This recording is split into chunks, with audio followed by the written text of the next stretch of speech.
Hello viewers, we are going to discuss India's Russia relations in global politics today, how this is important today, what is the relevance of these relations, what is the equations, how it impacts on the world politics, world economy today.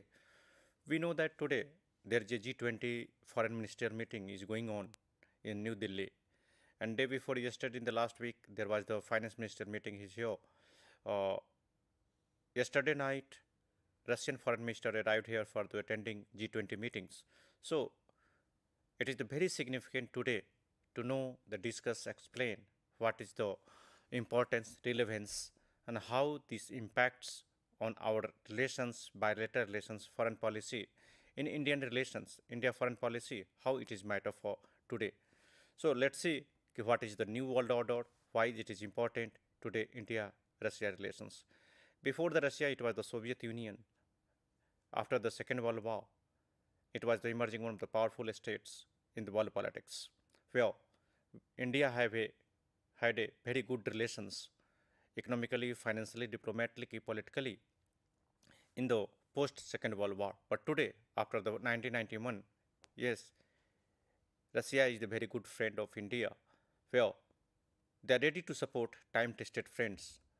If you look at the last 1 years and 1.5 years earlier, when the beginning of Russian-Ukrainian conflict, or whatever we can say, that there is a war, military invention, military attack, there is a slightly changes India's role, how to India's role is crucial for halting this India-Ukraine crisis, ongoing crisis.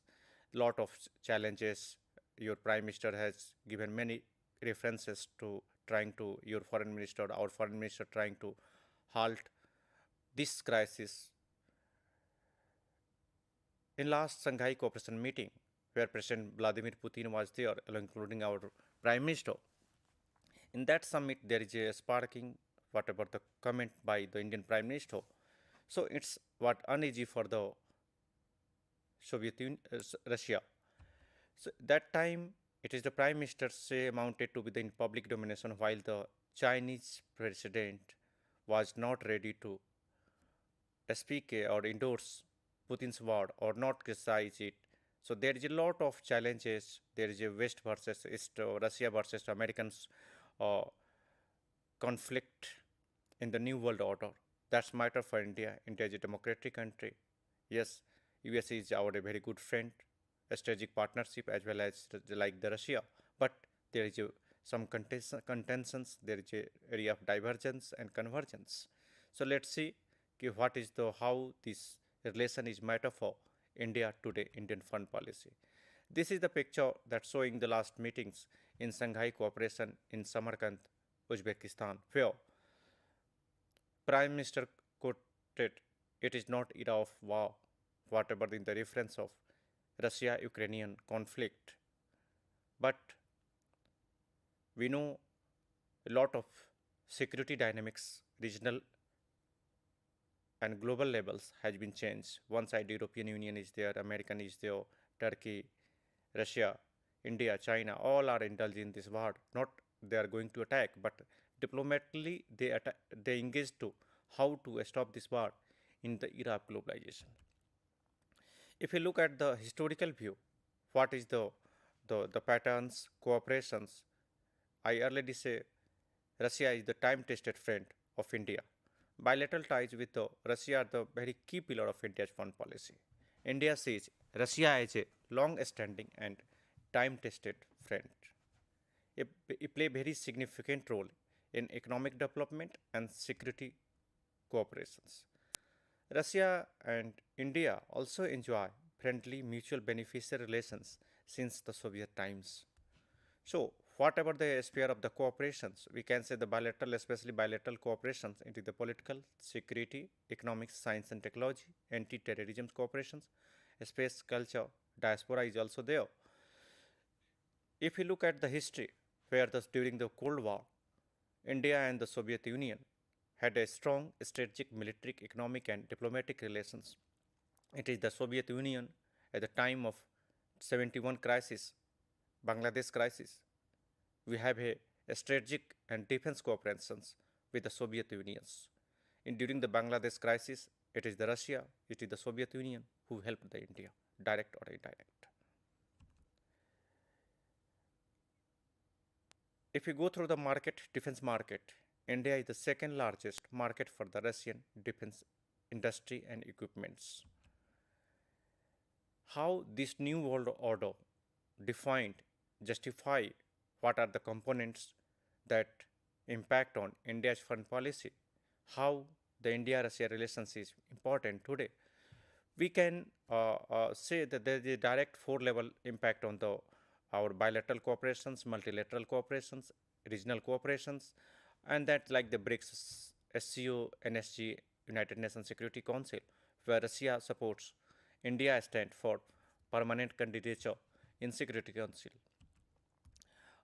This is the picture of the yesterday where, not yesterday, today, where our foreign minister greeting with Russian foreign minister today in the morning after arrival from the Moscow to attending G20 foreign minister meeting. That meeting is going on today.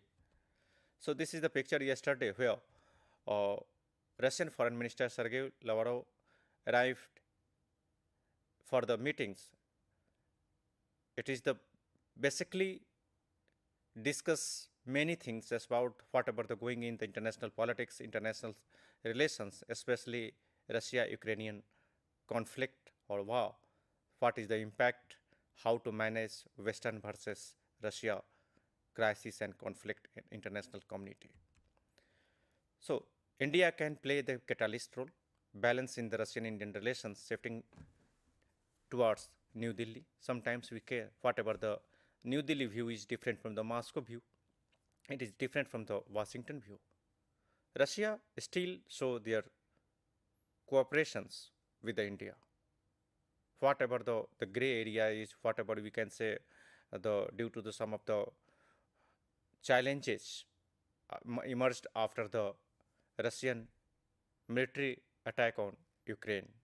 So lot of issues there where India is many times absent from the United Nations Security Council votings.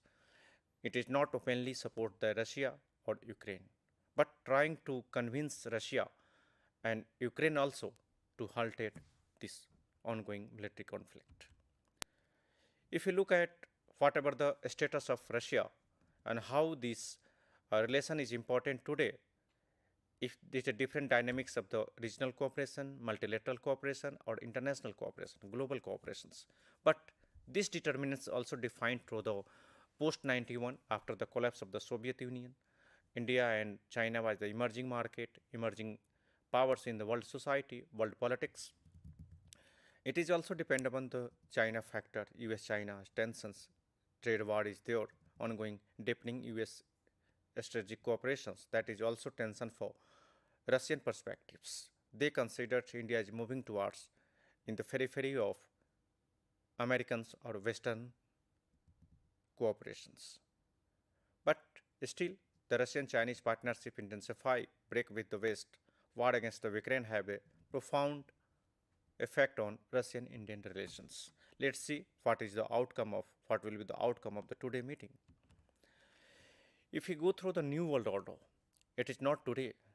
Sometimes this conflict, with the reference of Russia-Ukraine conflict, if we look back before the Soviet Empire, 1904, many scholars of the geopolitics, they references Mackindon's world theory, how geography facts influence the policy.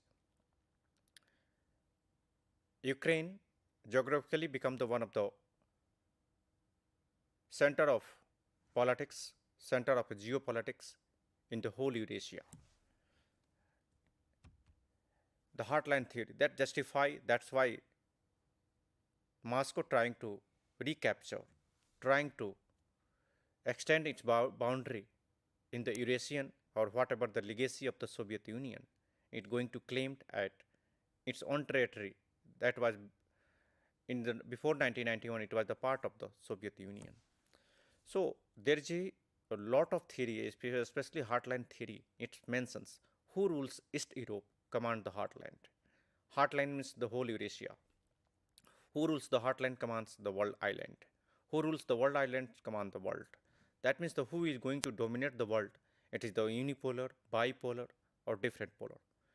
Before the Cold War, before the First and Second World War, it justify, intensify. That's why the First War happened, Second World War also, and the Cold War. This theory justify the politics of geopolitics.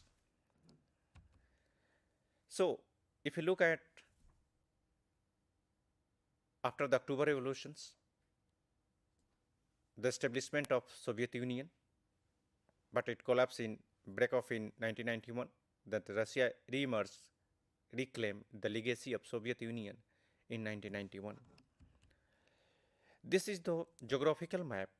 Before the 1991, the whole empire is there. Ukraine was also part of the Soviet Union. What are the main center for Soviet Union during the Cold War, or we can say at the beginning of Soviet Empire or before earlier, the Tsarist rule. So this geography told why, that is the factors impact on Russian-Ukrainian crisis. Today it is the map of, geographical map of Russia. Where is the India located, China and Russia, what is the, and the Central Asian countries is here up to the post 1991. But what about the today's Russia trying to reclaim is the Soviet legacy? We know that geography of Russia matters for the geopolitics. Who is going to dominate power, or who is going to dominate in the world politics, world economy? That's why it's matter for Russia. You have to know that why, what is the Russia, where is the Russia, what is the locations, what is the geopolitics, the Soviet legacy, especially the post-Soviet space, Ukraine, Central Asia, and the just border of European countries, Germany, France, Belgium, Poland, many more eastern countries there. So during the Cold War, if you go through the India-Russia relations or India-Soviet relations, many heavy industries established by the Soviet Union in India. One of the reference time tested during the 71 war, where Soviet Union fully supported India's stand, and also during the Kashmir crisis in 1947, and again it is the Russia, it is the Soviet Union who used its veto to stop the or stand with the India on the Kashmir resolutions in United Nations. If you look at the India-Russia relations during the Cold War or Soviet relations, yes, Soviet Union's sending arms to India, selling arms to India, even then share the public sector heavy economic philosophy, extensive Soviet aid here. The Soviet India versus United States, Pakistan, China geopolitical alignment. It was the reality of the geopolitics during the Cold War. India was associated with the Soviet Union, second side China and the Pakistan associated with the United States of America. Throughout the Cold War, we can say Soviet Union as the superpower had an upper hand in the relation with India, developing nations, and also the leader of non-aligned movement.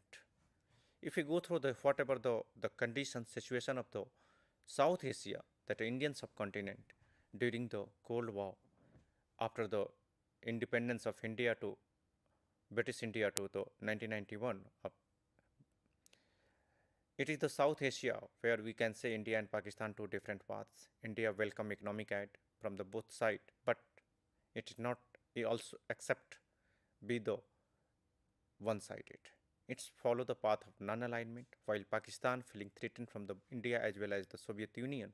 That's why accepted United States military aid. That's factors matter for India-Soviet Union relations during the Cold War. If you look at the Soviet foreign policy, why this matter for where is the place for India in the Soviet foreign policy? Yes, Cold War, peaceful coexistence, deterrence, many more, because there is a direct confrontation between the two countries, two superpowers. Cold War was the byproduct of United States and the Soviet Union. So that's have the direct or indirect impact on Indian economy, Indian society, Indian politics, Indian external relations. Post 1991, after the breakup of the Soviet Union. Russians' foreign policy have a special reference with the India to how to enhance the cooperations in all spheres. If you look at the Russian foreign policy, there's a lot of the ideas, democracy, idealisms, many more things is there, focus to Asia and Middle East, many more things. But post 1991, after the 9/11 attack, India played a very crucial role. Well, India moves towards the United States sphere to cooperate on the global terrorisms. But if you go through the history, Soviet leaders, it was the Prime Minister Nehru who visited in 1955, and then that times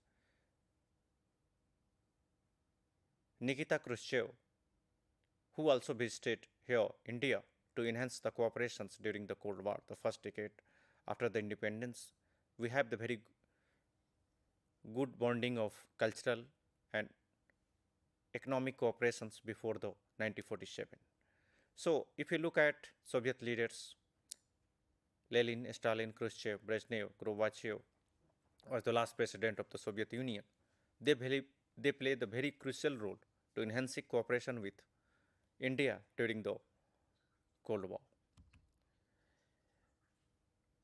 If you look at a reference of after the end of the Cold War, it is the Boris Yeltsin, Vladimir Putin, who came to power in 1999, then Dmitry Medvedev, who was the president 2008 to 2012. Right now, he is the deputy chairman of the Russian Security Council. Till now, he is a very close associate with the President Putin. Whatever the decision taken by President Putin, he is going to support with all the way with Russian foreign policy. So this is the picture showing President Putin's with the world leaders during the Cold War. Not Putin, it is the Russian leaders, Soviet Union leaders. Putin is post 1999. Nikita Khrushchev is here. Gorbachev is here with different American presidents, including Bill Gates, George W. Bush, Reagan. So these two are the prominent player, political power of the Russia today. They are the very close associations. They have the very close association how to claim Soviet Union legacy today. So they are trying to force Russian legacy to become a superpower in the international relations in today's world politics.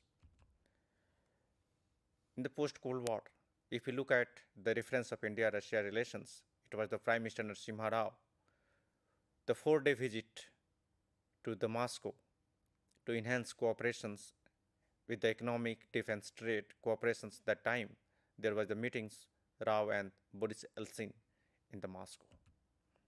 This was the picture in that times 1994, where the first visit after the Cold War, the Indian Prime Minister to the Moscow.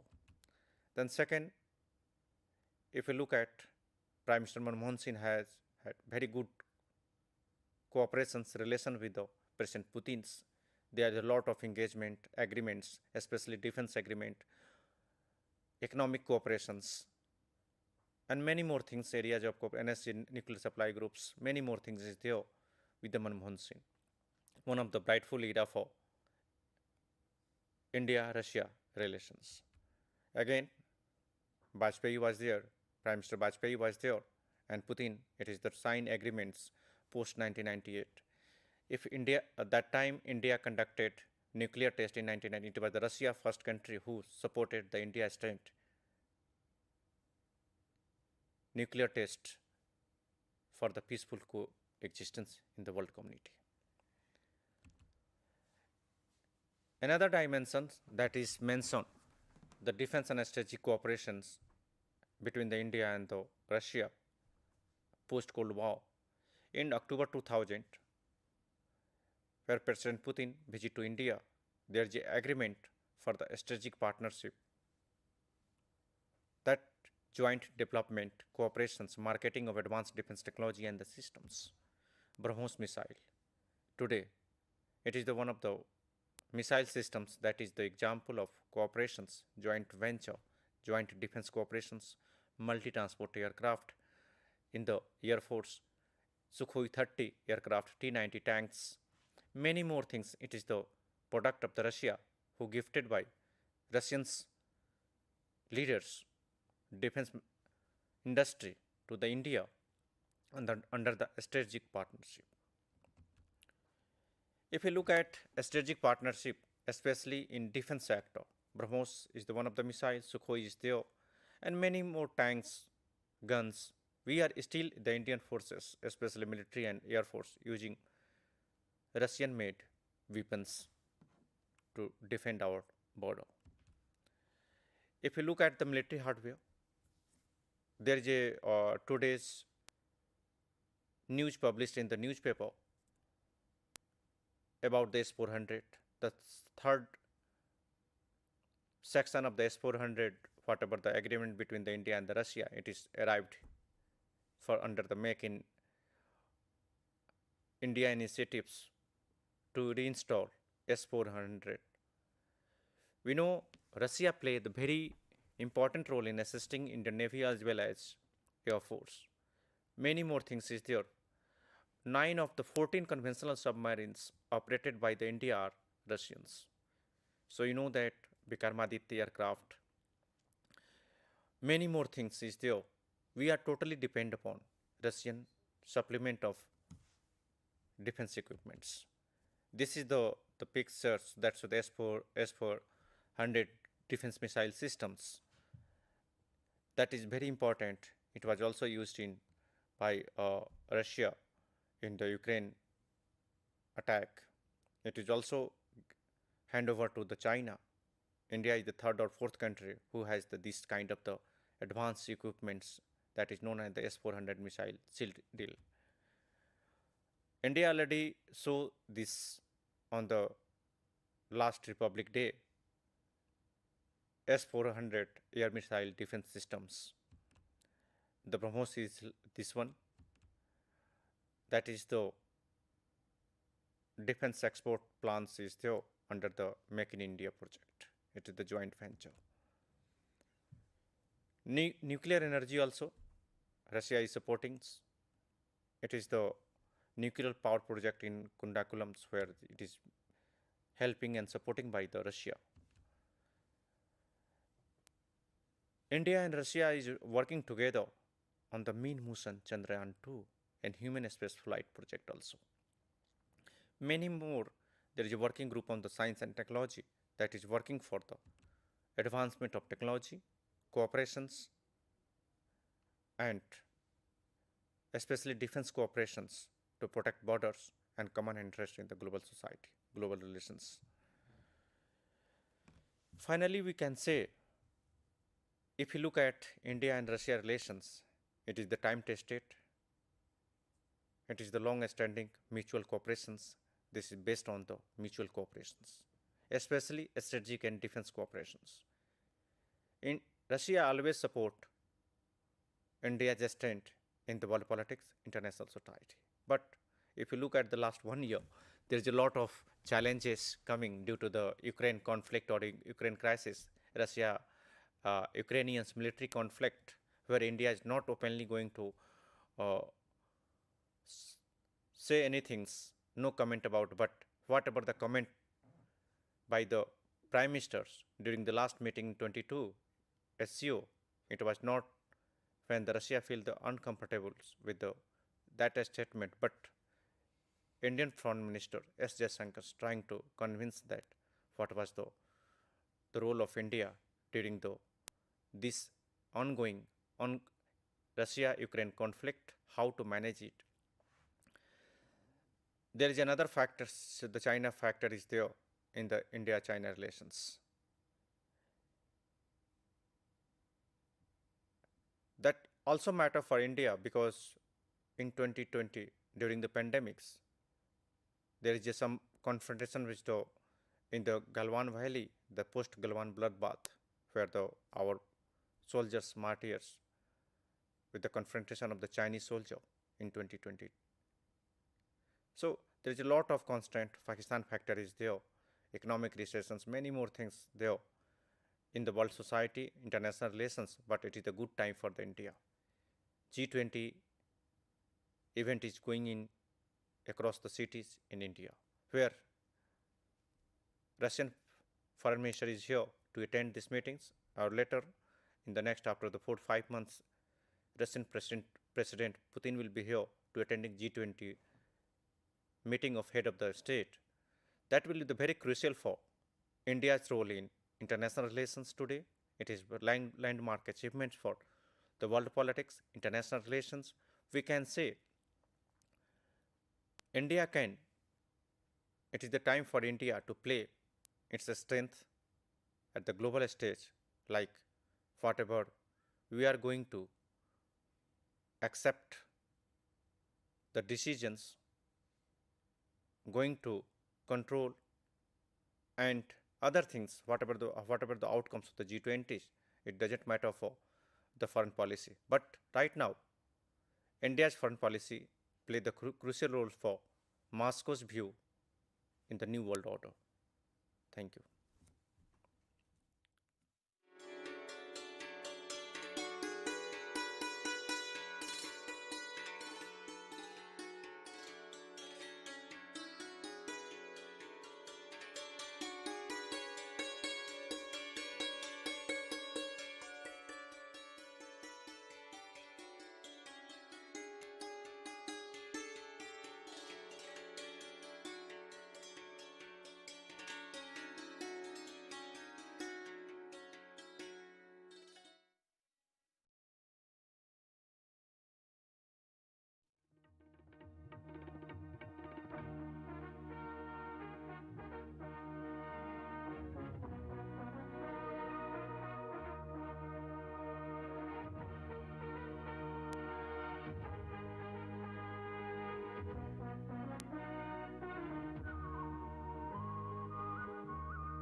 A very good afternoon.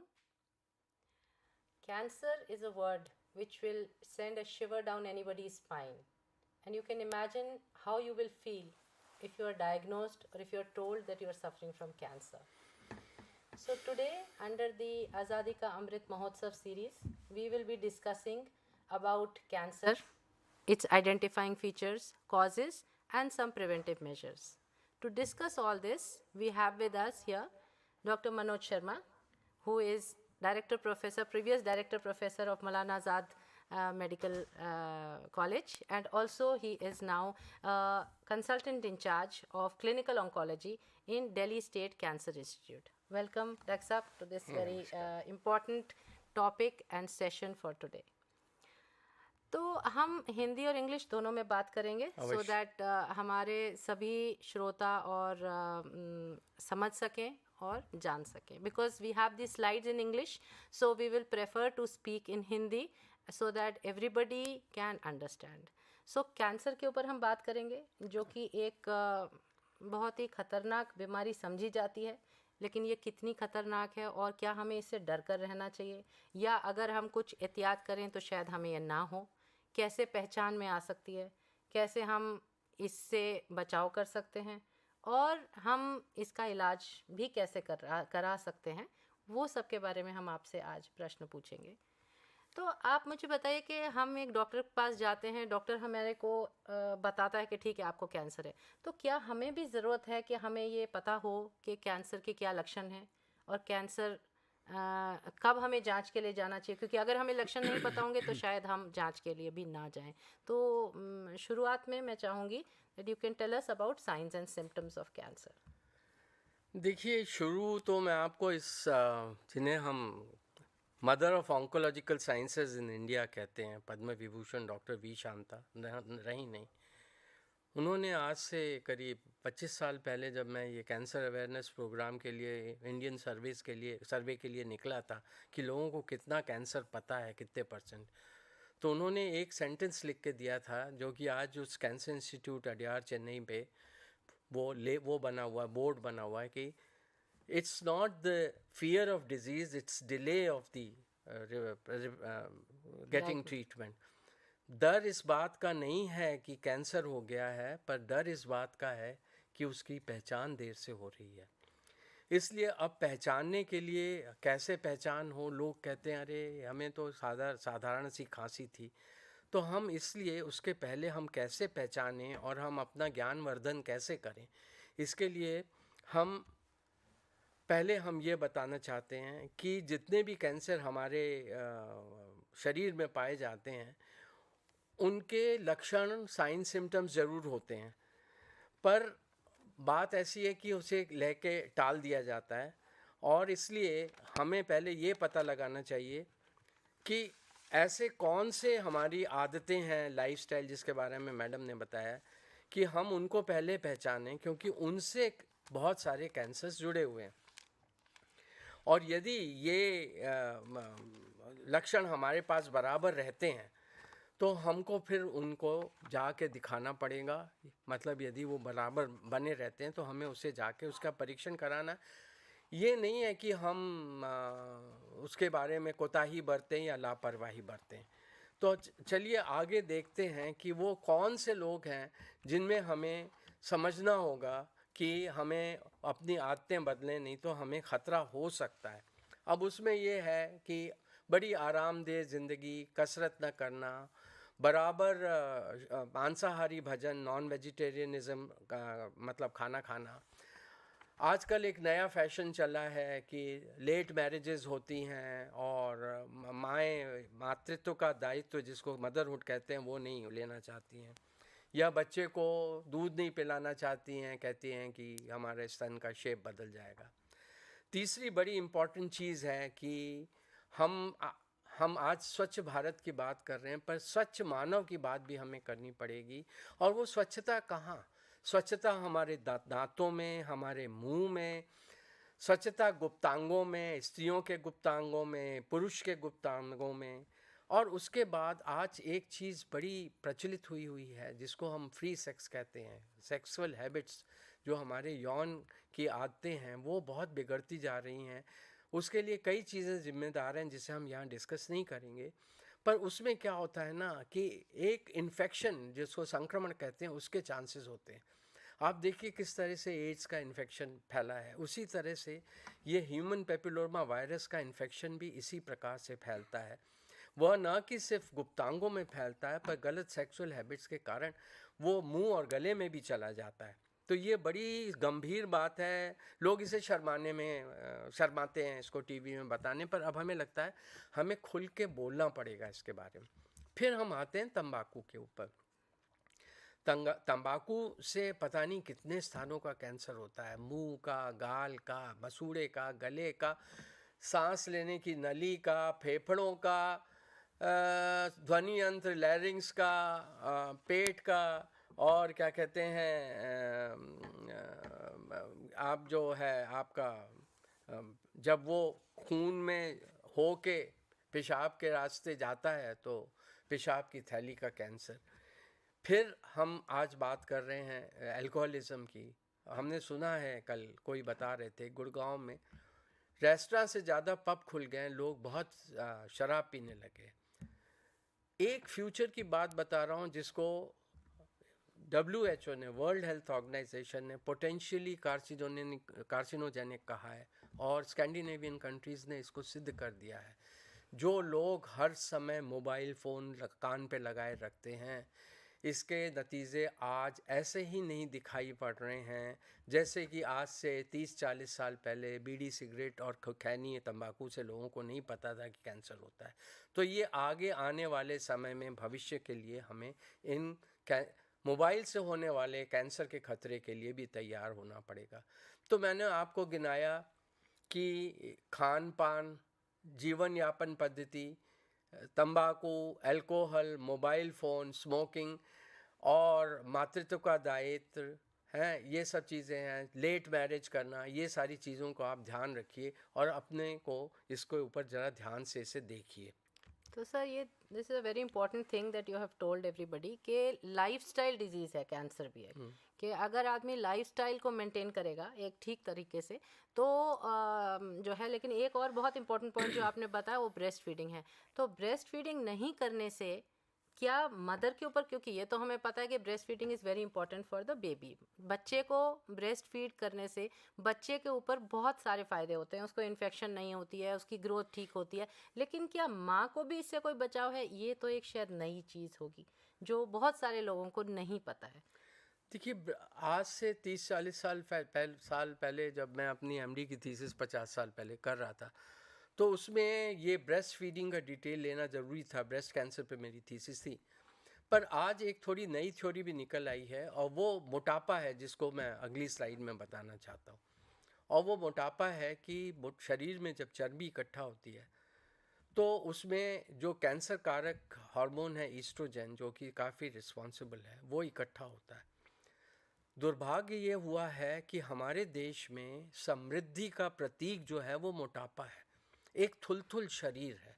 वो आप चाहे school girls में देख लीजिए, चाहे वो हाउसवाइफ्स में देख लीजिए, चाहे कहीं देख लीजिए। और उसकी का कारण है कि जहाँ समृद्धि आई है, प्रॉस्पेरिटी आई है, लोगों ने अपने वजन के ऊपर ध्यान देना बंद कर दिया है। और आप देखेंगे कि मेट्रोपॉलिटन टाउन्स, महानगरों में, दिल्ली में तो हद हो गई है ब्रेस्ट कैंसर को लेके। तो हमें इसके ऊपर ध्यान देना है। दूसरी चीज़ जो हम गायनेकोलॉजिकल कैंसर, यदि बच्चेदानी के कैंसर के बारे में कह रहे हैं, एक उदाहरण मैं देना चाहता हूँ कि केरला में और चीन में किसी ज़माने में बहुत ज़्यादा कैंसर सर्विक्स हुआ करता था। और वहाँ पे जब चीन में वन चाइल्ड नॉर्म इंट्रोड्यूस किया गया तो थोड़े दिनों बाद वहाँ पे बच्चेदानी के मुंह का कैंसर करीब करीब ख़त्म हो गया। इसी प्रकार केरला में जब एजुकेशन आई और लोगों ने फैमिली प्लानिंग करके बच्चों का नंबर कम करना शुरू किया, तो वहाँ पे भी कैंसर सर्विक्स में बहुत घटनाओं में बहुत कमी आई। तो ये 2-3 चीज़ों हैं। इसी तरह तंबाकू, बहुत सारे राष्ट्रों में, बहुत सारे शहरों में टोबैको बैन कर दी गई है, क्योंकि उनकी कंपनीज, जो इंश्योरेंस कंपनीज थी, वो तंबाकू से होने वाले कैंसर का खर्चा बहुत आता है। फेफड़े का कैंसर ठीक नहीं होता है। हमारे देश में मुंह के कैंसर जिस दशा में लेके आते हैं, ठीक नहीं होते। तो इसलिए उन्होंने वहाँ पे टोबैको बैन किया और वहाँ पे देखा गया कि ये कैंसर बहुत कम हो गए। तीसरी चीज़, हम बारंबार आपका ध्यान इंडस्ट्रियल कार्सिनोजेनेसिस या केमिकल कार्सिनोजेनेसिस के लिए ज़्यादा चाहते हैं। आपने भटिंडा एक्सप्रेस का नाम सुना होगा। पंजाब में किस तरह से बेतहाशा इंसेक्टिसाइड्स का यूज़ किया जा रहा है, या वहाँ पे जो बड़ी बड़ी केमिकल इंडस्ट्रीज़ हैं उसके पास। और तो और आप देखिए हमारे खाने में कितना केमिकल जा रहा है, हद दर्जे का केमिकल जा रहा है ना। कि पहले खाद में केमिकल, फिर ऊपर से स्प्रे में केमिकल, और फिर कहीं गलती से वो सीवर के पानी से फार्मिंग कर दी तो उससे भी उसमें कहते हैं टॉक्सिन एम्प्लीफिकेशन। यानी गेहूं का एक दाना है, उसमें जब तक पानी पहुंचता है वो पता नहीं कितने हजार लीटर पानी सोख के, जो पानी में जो केमिकल्स होते हैं वो गेहूं में समाहित हो जाते हैं या सब्जियों में समाहित हो जाते हैं। तो हमें इस चीज़ के ऊपर बहुत ध्यान देना है कि हम किस तरह से, देखिए ऑर्गेनिक फार्मिंग का भी लोग मिसयूज़ कर रहे हैं कि साहब उसके दुगने दाम रख दिए और कह दिया। तो हमें इसकी तरफ बहुत ध्यान देना पड़ेगा। ये सब बहुत इम्पोर्टेंट आपने रिस्क फैक्टर्स बताएं कि कौन से लोगों को ज़्यादा कैंसर हो सकता है। लेकिन जैसे हमने कहा कि बहुत ज़रूरी है कि हम ये पहचान लें कि ठीक है, हो सकता है हमें कैंसर हो। तो ऐसे कोई डेंजर साइंस हैं या कोई इम्पोर्टेंट इंडिकेशंस हैं या ऐसे पता चलता है हमें कि हाँ ठीक है, हमें जांच के लिए जाना चाहिए, डॉक्टर के पास जाना चाहिए, तो इनके बारे में कुछ आप देखिए, बताएंगे? जांच के लिए जाना चाहिए। पहले तो हम लोगों को इसकी जागरूकता होनी चाहिए कि हमें जांच के लिए जाना चाहिए। हमें ये नहीं कहना चाहिए अस्पतालों के धक्के खाएंगे, 50 जांचें लिख दी जाएंगी। No no no, not like this. और ख़ास तौर से मैं आपको कुछ लक्षण दिखाने जा रहा हूँ जिनके चलते हमें ज़रूर जांच के लिए जाना चाहिए, घर नहीं बैठना चाहिए। दूसरी चीज़, एक बहुत महत्वपूर्ण स्टडी जो की गई थी हमारे देश में ही की थी, WHO ने, वर्ल्ड हेल्थ ऑर्गेनाइजेशन ने, और वो थी अम्बलिकई, एक जगह है तमिलनाडु और केरला में। वहाँ पे उन्होंने पता नहीं कितने लाख लोगों को स्टडी किया, और वो औरतों को, उन्होंने कहा जीवन में यदि आप एक बार अपना परीक्षण करा लेती हैं, महिलाएं मुआयना करा लेती हैं, तो उन्हें करीब 70 से 80% चांसेस कैंसर न होने के उनके बन जाते हैं। और यदि 2 बार करवाते हैं तो लगभग 98% संभावना ये होती है कि उनको कैंसर नहीं होगा। और ये ऐसा क्यों? क्योंकि जब महिला की गर्भाशय मुख की जांच होती है, क्रॉनिक इन्फेक्शन है, दूसरी जांचें होती हैं, अल्ट्रासाउंड किया जाता है और खून की जांचें होती हैं, जिससे आपको संभावना पता चल सकती है कि अंडेदानी, ओवेरियन कैंसर आजकल बहुत बढ़ हो रहा है। मेरे यहाँ तो बरसात होती है ओवेरियन कैंसर के पेशेंट्स के कीमोथेरेपी की। और जैसे अल्ट्रासाउंड पेट का किया तो पता चला गॉल ब्लैडर में है, खून की कमी है, निगलने में दिक्कत हो रही है, ईसोफेजियल कैंसर। ये कैंसर्स महिलाओं में बहुत ज़ोर से, अच्छी तरह से पाए जाते हैं। तो इसलिए शरीर में कोई घाव ऐसा हो जो न भरता हो बहुत दिनों के इलाज के बाद, आप उसका इलाज ही मत कराते रहिए। शरीर में कोई सूजन हो जो धीरे धीरे बढ़ती जा रही है, तो आप उसके लिए शांत मत बैठिए, तुरंत जाइए। यदि मुंह से या बच्चेदानी के रास्ते, योनि से या पेशाब के रास्ते या पैखाने के रास्ते, यहाँ तक कि स्तन के निप्पल से भी यदि किसी तरह का खून जाना शुरू होता है, तो आप तुरंत अस्पताल दौड़िए, घर मत बैठिए। आवाज़ बदल रही है, खांसी लगातार लगी हुई है, खास करते वो लोग जो कि बीड़ी सिगरेट पीते हैं और सोचते हैं कि हाँ बीड़ी पीने से तो खांसी आती है, उसमें क्या है। नहीं, आप तुरंत जाइए। पेशाब करने में दिक्कत है, जलन है, रुक रुक के पेशाब हो रही, हो सकता है प्रोस्टेट, हो सकता है प्रोस्टेट का कैंसर, हो सकता है पेशाब में खून आ रहा है, तो हो सकता है पेशाब की थैली का कैंसर हो, या आपके किसी मस्से में वो बाल गिरने शुरू हो गए, या मस्से का साइज बढ़ने लगा, या मसूड़ों से खून आ रहा है और वो मंजन करते वक्त, तो आप शांत मत बैठिए। ये 7 डेंजर सिग्नल्स ऑफ कैंसर कहा जाता था, पर अब हमने इनमें और कुछ जोड़ दिए हैं, क्योंकि ये नए कैंसर हमारे अस्पतालों में हमारे परेशानी का कारण बन गए हैं। और वो ये हैं जिसमें बराबर सिर दर्द हो रहा है, 2 चीज़ें, चौरी चीज़ें दिखाई दे रही हैं। ऐसा नहीं कि शराब पीने के बाद 4 चीज़ें दिखाई दे रही हैं, तो ऐसा नहीं है, सच में दिखाई दे रही हैं। अचानक मिर्गी का दौरा पड़ रहा है, शरीर में, गले में, जांग में, कांख में यदि गांठें बढ़नी शुरू हो गई हैं, या अचानक बैठे बैठाए जस्ट चले हैं और हड्डी टूट गई है, या बच्चों में जो आँख का कैंसर होता है कि लाइट पड़ी तो उसकी आँख में काला तारा नहीं दिखता बल्कि सफ़ेद दिखता है, जिसको हम हेमोरेटिक कैटसाई रिफ्लेक्स करते हैं या वो करते हैं, तो बच्चों में वो आँख का कैंसर होता है। तो यदि इस तरह के कैंसर्स हों, मैं एक बड़ी इंटरेस्टिंग स्टोरी सुनाना चाहता हूँ कि दक्षिण अफ्रीका के ब्राज़ील में ये बहुत कॉमन था। तो उन्होंने क्या किया कि एक बच्चे की फ़ोटो डाली कि वो बैटमैन का चश्मा लगाया हुआ है और उसकी एक आँख जो है वो सफ़ेद दिख रही है, और उन्होंने पोस्टर्स लगा दिए वहाँ के ब्राज़ील में, तो वो नावों से लोग आते जाते भी हैं, तो पोस्टर्स लगा दिए और उन्होंने कहा कि क्या तुम्हारा बच्चा ऐसा दिखाई देता है। और जैसे ही उन्होंने पोस्टर लगाए तो उन्हें 1 महीने में 70 80 केसेस आने शुरू हुए, क्योंकि वहाँ पे ये जेनेटिक होता है, ये अनुवांशिक कैंसर होता है, रेटिनोब्लास्टोमा। वहाँ शायद क्लोज मैरिजेस बहुत होती थी और उन्होंने फटाफट उनको ट्रीट करना शुरू किया और इन बच्चों को ठीक करना शुरू किया। तो ये जो लक्षण हैं, इनकी पहले तो जानकारी होनी चाहिए। देखिए, मैं बार बार कहता हूँ, सिनेमा है, सीरियल्स हैं, क्रिकेट है, पॉलिटिशियंस है, स्टॉक मार्केट है, पता नहीं क्या क्या चीज़ों में हम लोग बहुत इंटरेस्ट लेते हैं, और एक्टर्स हैं, प्लेयर्स हैं, ये रोल मॉडल्स बन गए हैं। डॉक्टर्स रोल मॉडल्स क्यों नहीं है? उनको क्यों नहीं इनवाइट किया जाता कि भाई हमारे रोगों के बारे में बताओ? और यदि इस तरह से जानकारी जब फैलती है तो आप जांच करने के लिए जाते हैं।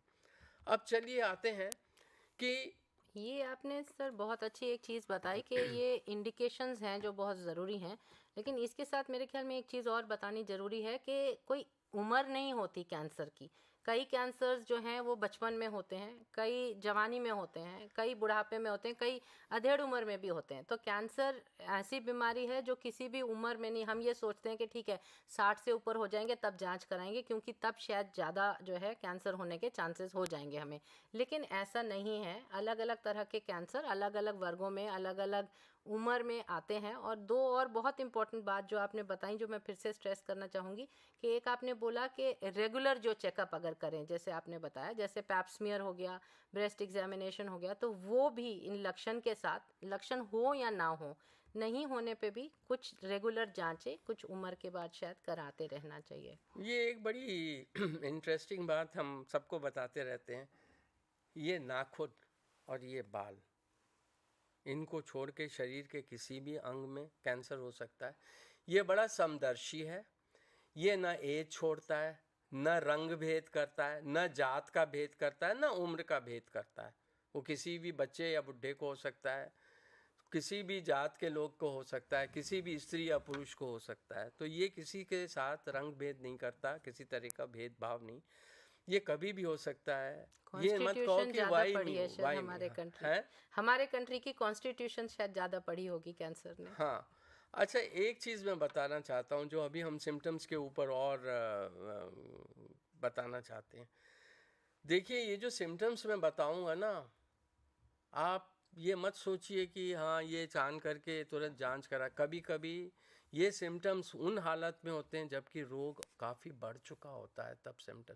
या ऐसा है कि ज्ञान की बात है, हम लोगों की आदत है कोताही करने की, अरे कुछ नहीं हुआ है, खांसी हुई है, क्या है, कुछ नहीं।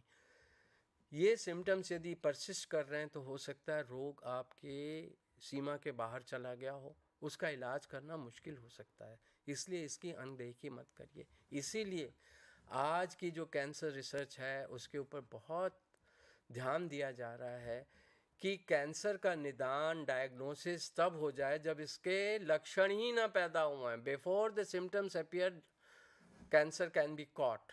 और इसका नतीजा ये है, इसके लिए ये सबसे आवश्यक है, जैसे मैडम ने कहा, एनुअल चेकअप या रेगुलर चेकअप।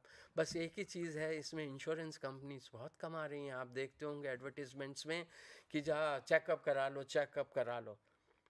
हाँ, क्यों नहीं, इंश्योरेंस कंपनी यदि कमा रही हैं तो हम उनके लिए पैसा बचाएं, उनके प्रीमियम देने के लिए, क्योंकि हमें अपनी हेल्थ ज़्यादा इम्पॉर्टेंट है। तो हेल्थ चेकअप कराने से आप बिल्कुल वो ना रहें, दूर ना रहें। अब हम फिर से आते हैं दोबारा कहने के लिए कि हम पहले महिलाओं को लेंगे। महिलाओं के कैंसर के बारे में मैं विशेष रूप से चिंतित हूँ, क्योंकि महिला हमारे देश में बहुत ज़्यादा निगलेक्टेड है। वो होम मिनिस्टर है, वो वाइफ है, वो मदर है, वो डॉटर है, वो सब कुछ है, वो अर्नर है, ब्रेड विनर है, और हम उसको निगलेक्ट कर देते हैं। तो हमें उसके ऊपर ध्यान रखना है। तो महिलाओं में यदि 2 माहवारियों के बीच में खून जा रहा है, या संभोग के बाद खून जा रहा है, या बराबर उसका एनीमिया बना हुआ है, या उसके जो अंडरगारमेंट्स हैं उनमें खून लग रहा है, या उसे बराबर बैक एक हो रहा है। देखिए, बैक एक तो महिलाओं को बहुतों को होता है, कैंसर न होते हुए भी ये जननांगों के इन्फेक्शन में भी बैक एक होता है। पर चूंकि हमारे देश में महिला कैंसर की घटनाएं इतनी ज़्यादा हो रही हैं, तो बैक एक जो होता है, पेड़ों का दर्द, पीठ का दर्द, उसको ध्यान में रखना पड़ेगा। पेशाब जाते वक्त जलन हो रही है, ये तो जननांगों से जुड़े हुए कैंसर हैं। और ख़ास तौर से क्या होता है कि ये लक्षण पैदा होते हैं जब डिज़ीज़ काफ़ी बढ़ चुकी होती है। इसीलिए मैं फिर बार बार जोर दे रहा हूँ कि महिलाएं अपना परीक्षण ज़रूर कराएं। दूसरा ये है कि हम अब आते हैं उनके स्तन के ऊपर। स्तन में यदि गिल्टी है या निपल से खून या पानी जा रहा है, तो इसके ऊपर बहुत ध्यान देना होगा। और आप कहेंगे साहब स्तन को कैसे हम, इसीलिए हम स्तन के स्वयं परीक्षण के पर्चे और स्तन के स्वयं परीक्षण के ऊपर वीडियोस बना के लोगों को बांट रहे हैं, दे रहे हैं। स्तन के स्वयं परीक्षण का हम प्रचार करना चाहते हैं। और तो और आपको जानकर आश्चर्य होगा कि हम महिलाओं के कैंसर को लेके पुरुष की कोई जिम्मेदारी नहीं समझते हैं। यहाँ हमें इस चीज़ के ऊपर ध्यान देना पड़ेगा कि महिला का ध्यान रखना पुरुष का काम है। विदेशों में यदि पुरुषों को महिला के स्तन की जानकारी या जननांगों की जानकारी दे दी गई और इन कैंसरों के बारे में समझा दिया गया, तो ऐसा पता लगा कि पुरुष जागृत हो गए और उन्होंने बहुत सारे स्तन कैंसर्स को उन्होंने डिटेक्ट किया जब सहवास के वक्त। ये बहुत गंभीर चीज़ है, लोग कहने से शर्माते हैं, पर ये सच्चाई है। ये विस्कॉन्सिन स्टडी की में एक स्टडी थी जिसमें उन्होंने लोगों में प्रचार किया। उन्होंने देखा कि 3 गुना मतलब रिक्रूटमेंट जिसे कहते हैं ना, रेट बढ़ गया। लेडीज़ पहले आई, उन्होंने एग्जामिन कराया, धीरे धीरे उनका हर साल कम होता गया। पर जब उन्होंने पुरुषों को जागृत किया तो उन्होंने देखा फिर से वो लंप की डिटेक्शन जो बढ़ गया। तो ये स्त्रियों को अपने स्तन के बारे में बहुत अच्छी जानकारी होनी चाहिए। फिर इसके अलावा हमारे यहाँ ये उत्तर भारत में जो पित्त की थैली है, गॉल ब्लैडर, उसका कैंसर बहुत कॉमन है। ये बेल्ट है, गॉल ब्लैडर बेल्ट कहा जाता है इसको। तो अपर एब्डोमेन में पेन होता है, लोग ध्यान नहीं देते, कोई कह देता है अरे अल्सर है, कोई कहता है नहीं नहीं नहीं। खास तौर से जो लोग मोटे लोग हैं, देखिए मोटी महिलाओं में बड़े तरह के प्रॉब्लम्स हैं। एक तरफ स्तन कैंसर है, दूसरी तरफ साथ ही साथ गर्भाशय मुख्य एंडोमेट्रियल कैंसर कहते हैं, वो भी बढ़ रहा है क्योंकि वो भी ईस्ट्रोजन से कनेक्टेड है। और फिर आता है नंबर ये गॉल ब्लैडर कैंसर का। तीसरी चीज़, मुंह में घाव। महिलाएं यदि वो खा रही हैं क्या कहते हैं खैनी या उनके पूरे जीवन में उनमें खून की कमी बनी रही, किसी ने ध्यान नहीं दिया, माहवारी गलत जा रही थी, खून की कमी रह गई, या उनको अपनी डाइट पे ध्यान नहीं दिया, उसके कारण खाने की नली का कैंसर महिलाओं में पाया जाता है, प्लबर विंसन सिंड्रोम कहते हैं।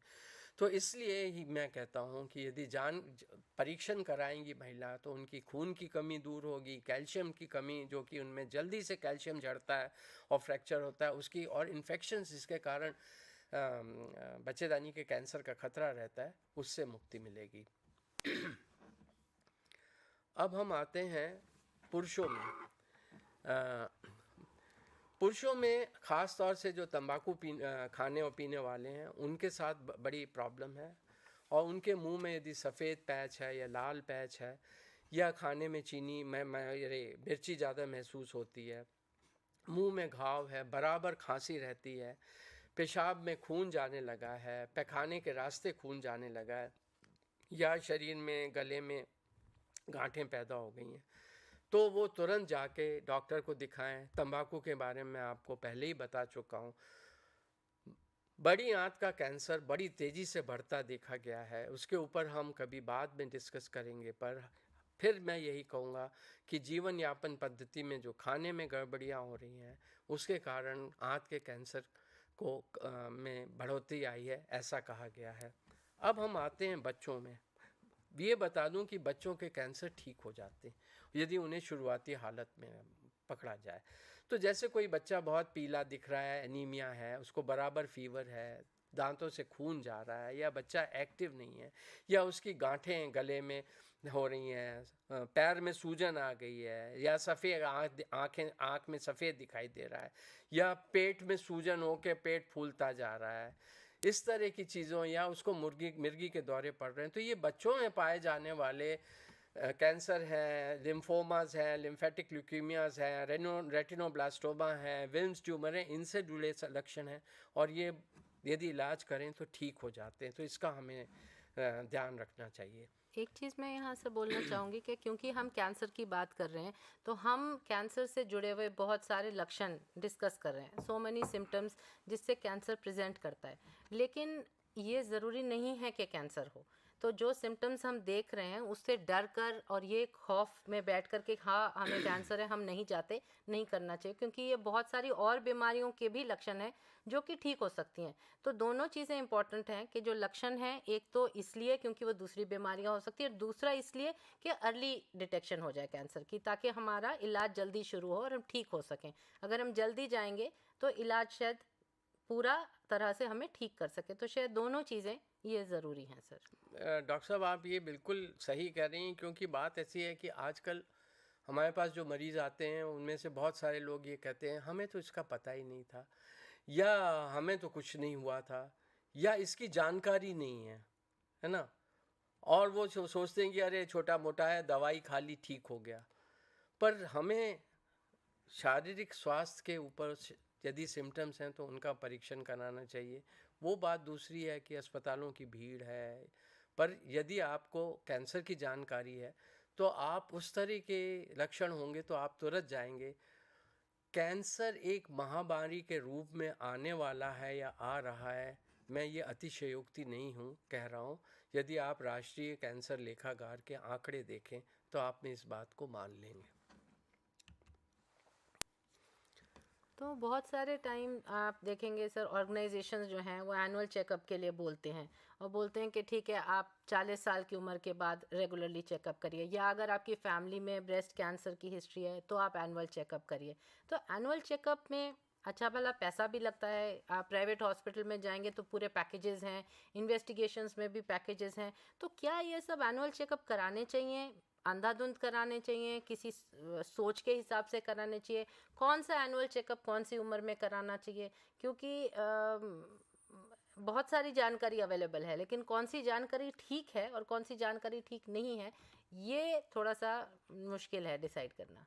देखिए, मैं आपको इसका उत्तर बहुत साधारण रूप से देता हूँ कि मानव शरीर जो है ना वो बीमारियों का एक अड्डा बन जाता है यदि हम ध्यान न दें। एक पर सिचुएशन आप हम ये कहते हैं कि कौन सा चेकअप कब कराना चेकअप, और एक सिचुएशन ये है कि बिल्कुल ही नहीं चेकअप कराना, ध्यान ही नहीं दिया, वहाँ खतरा पैदा होता है। आप देखिए हम कितने तरह के खतरों से, एनवायरमेंटल कार्सिनोजेनेसिस, पॉल्यूशन हो रहा है। दिल्ली में लोग कह रहे हैं 3 से पैकेट सिगरेट पिया जा रहा है रोज़ है, और उसके ऊपर आप देखिए ऑटो रिक्शा और ड्राइवर्स जो हैं बेचारे, कुरियर बॉयज़ हैं, वो कितना एक्सपोज होते हैं। फिर उसके बाद खाने पीने का मैंने आपको बताया किस तरह से ऊपर से भी केमिकल, पानी में भी केमिकल और हवा में भी केमिकल, स्प्रे में। तो ये है, खाने की आदत हमारी इतनी बिगड़ गई है। मैं तो यही कह रहा था यदि तंबाकू के ऊपर टैक्स बढ़ाना है तो फास्ट फूड के ऊपर भी टैक्स बढ़ाओ, क्योंकि फास्ट फूड से जो चर्बी और जो भुना हुआ मांस, ये सारे कैंसर कारक तत्व, कॉन्स्टिपेशन उसमें जा रहे हैं, तो उनके ऊपर बहुत ज़रूरत है। दूसरी चीज़ होती है कि आज की ज़िंदगी में साइकोलॉजिकल स्ट्रेस, मानसिक तनाव इतना बढ़ गया है जो कि शरीर को बहुत दिक्कत पैदा करता है, और इसके कारण आदमी रोगों के ऊपर आकर्षित हो जाता है, रोग आकर्षित कर लेता है। बॉडी में रोग प्रतिरोध क्षमता भी बहुत प्रॉब्लमेटिक होती है। इसलिए हमें निगाह में का, और तीसरी चीज़ मैं बार बार कहता हूँ, ऑडियो विजुअल मीडिया हमें थोड़ा सा कम और इफ़ेक्टिवली हमें यूज़ करना चाहिए कैंसर अवेयरनेस के लिए। अब हम आते हैं कि कैंसर के बारे में लोगों में गलत धारणाएं क्या हैं, भ्रांतियां क्या हैं। भ्रांतियां ये हैं कि लोग सोचते हैं कैंसर का तो इलाज हो ही नहीं सकता, कभी कैंसर ठीक ही नहीं हो सकता, कोई भी चीज़ इसे ठीक नहीं कर सकती। दूसरा, लोग सोचते हैं कि कैंसर कभी भी आ जाएगा, इससे बचा नहीं जा सकता, और पर ये बात नहीं है। कैंसर शुरुआती हालत में क्योर होते हैं, पहली चीज़। दूसरी चीज़, यदि कैंसर की जानकारी हो तो जैसे मैंने बताया मुंह में सफ़ेद चकत्ते हैं या लाल चकत्ते हैं, उनको आप तुरंत लेज़र से या डायथर्मी से या म्यूकोजल स्ट्रिपिंग से ठीक करवा सकते हैं, तो आप उसको बच सकते हैं। तीसरी चीज़, कुछ कैंसर इन्फेक्शंस के कारण होते हैं, जैसे कि हेपेटाइटिस बी इन्फेक्शन है, उसका टीका लगवा लिया है। ह्यूमन पेपिलोमा वायरस, जिससे लड़कों में लिंग के ऊपर गुरखोल या वार्ड बनते हैं, स्त्रियों में वो बच्चेदानी का कैंसर होता है। और आजकल वो नई सीरीज़ निकल आई है HPV वायरस से, गले के मुख का कैंसर होता है। वो वैक्सीनेशन से आजकल बड़ी सस्ती वैक्सीन हमारे देश में बनने लगी है, सर्वावैक करके, वो अवेलेबल हो जाएगी। लड़कियां, हमारे जो पीडियाट्रिक एसोसिएशन है उसके लिस्ट में आ गया है कि 10 साल की लड़कियों को वैक्सीनेशन करें। ऑस्ट्रेलिया में लड़कों को वैक्सीनेशन किया तो उन्होंने देखा उनके पेनाइल वार्ड्स ठीक हो गए। मुख्य रूप से मैं ये कहता हूँ लड़के और लड़की दोनों का वैक्सीनेशन होना चाहिए, क्योंकि स्त्री में ह्यूमन पेपिलोमा वायरस जाता आदमी से, तो उसका भी वैक्सीनेशन होना चाहिए। फिर दो लोग कहते हैं कि दूसरी चीज़, लोगों की आदत है कि कैंसर को ड्रेडेड बताते हैं। आप वो हालत देखिए जहाँ सडन हार्ट अटैक हुआ और आदमी गया, आप वो हालत देखिए किडनी फेलियर हो गया और लगे हुए हैं डायलिसिस पे। कैंसर यदि सही हालत में पकड़ा जाए तो इलाज होता है, आपको सारा टाइम देता है प्लानिंग करने का, बेटे बेटियों की शादी करने का, वो पूरा टाइम देता है। दूसरी चीज़ ये है कि लोग कहते हैं कैंसर टाइम नहीं देता, सडनली आता है, प्लान नहीं, टाइम देता है। जानकारी हो, आप जांच कराइए, कैंसर यदि शुरुआती हालत में पकड़ा गया टाइम देगा। तीसरी चीज़ ये लोग सोचते हैं अरे बायोप्सी नहीं कराएंगे, मांस के टुकड़े की जांच कराएंगे तो रोग बिल्कुल फैल जाएगा। और तीसरी बड़ी दुर्भाग्यपूर्ण परिस्थिति हम ये देखने में आती है, जो निरक्षरता के कारण है, कि साहब कैंसर जो है वो संक्रामक होता है, इन्फेक्शियस होता है। नो, इट इज़ नॉट, कभी संक्रामक नहीं होता है, इसलिए चिंता नहीं करनी है आपको। लोग सोचते हैं कि कैंसर हो गया तो हमें सोसाइटी त्याग कर देगी हैं, और हमसे लोग छुआछूत करके दूर रहेंगे, डरेंगे। ये भी गलत है। लोग ये सोचते हैं कैंसर हो गया तो हम नौकरी नहीं ज्वाइन कर सकते। नहीं, कैंसर के बाद यदि ऑपरेशन भी हुआ, पैखाने की थैली लग गई या सांस की नली लग गई, उसके बाद भी आप नौकरी पे जा सकते हैं, इसमें कोई प्रॉब्लम नहीं है। तीसरा, लोग ये सोचते हैं कि कैंसर आदमी को शारीरिक और मानसिक रूप से बर्बाद कर देता, वो किसी लायक नहीं रहता। बिल्कुल नहीं।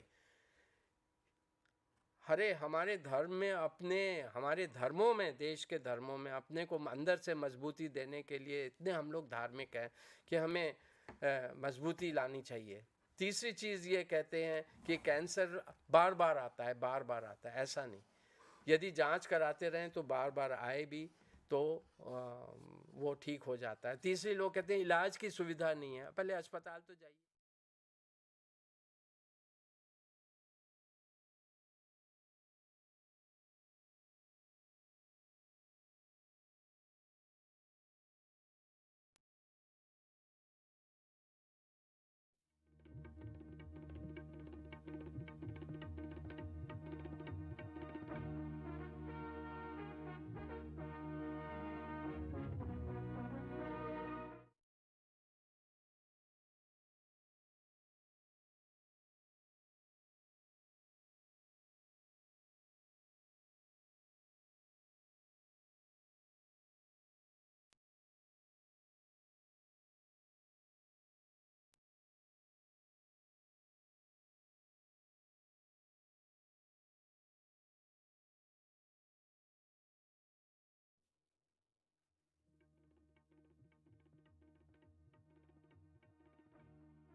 Namaskar.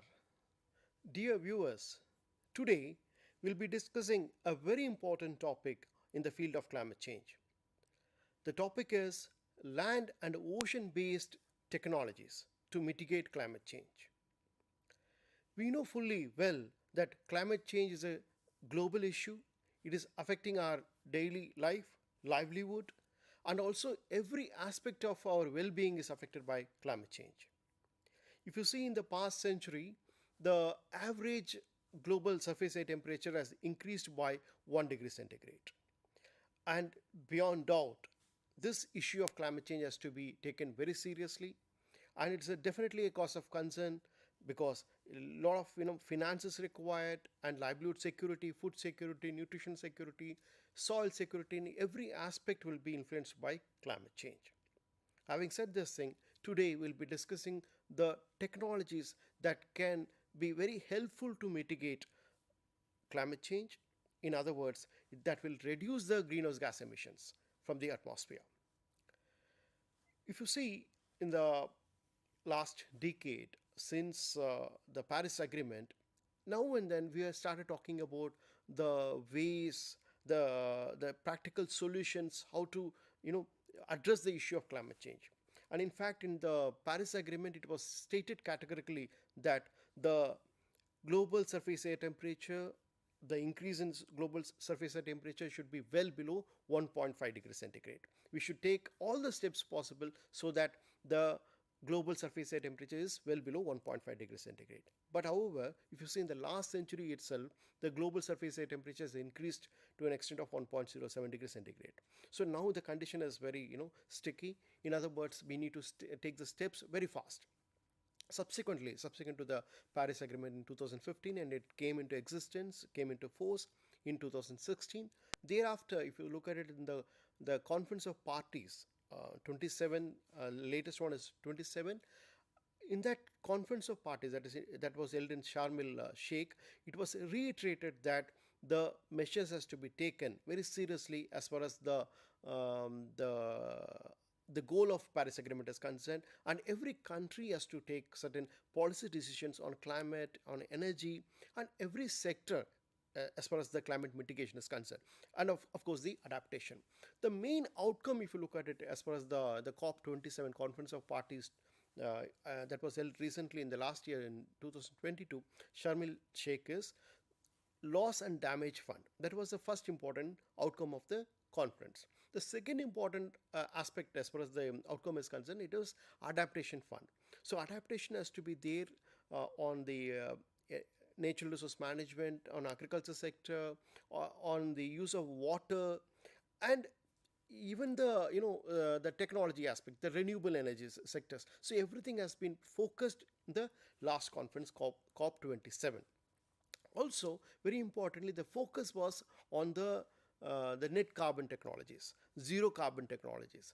And in addition to the renewable energy sector, we need to focus on these technologies so that these technologies will be in a position to help us to mitigate climate change and also reduce the concentration of greenhouse gases in the atmosphere. So these technologies are very, very important thing.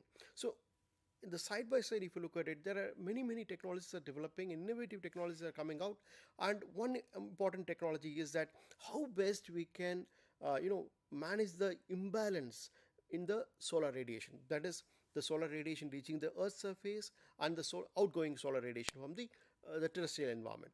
So how best we can manage this solar radiation, that's called as solar radiation management strategies.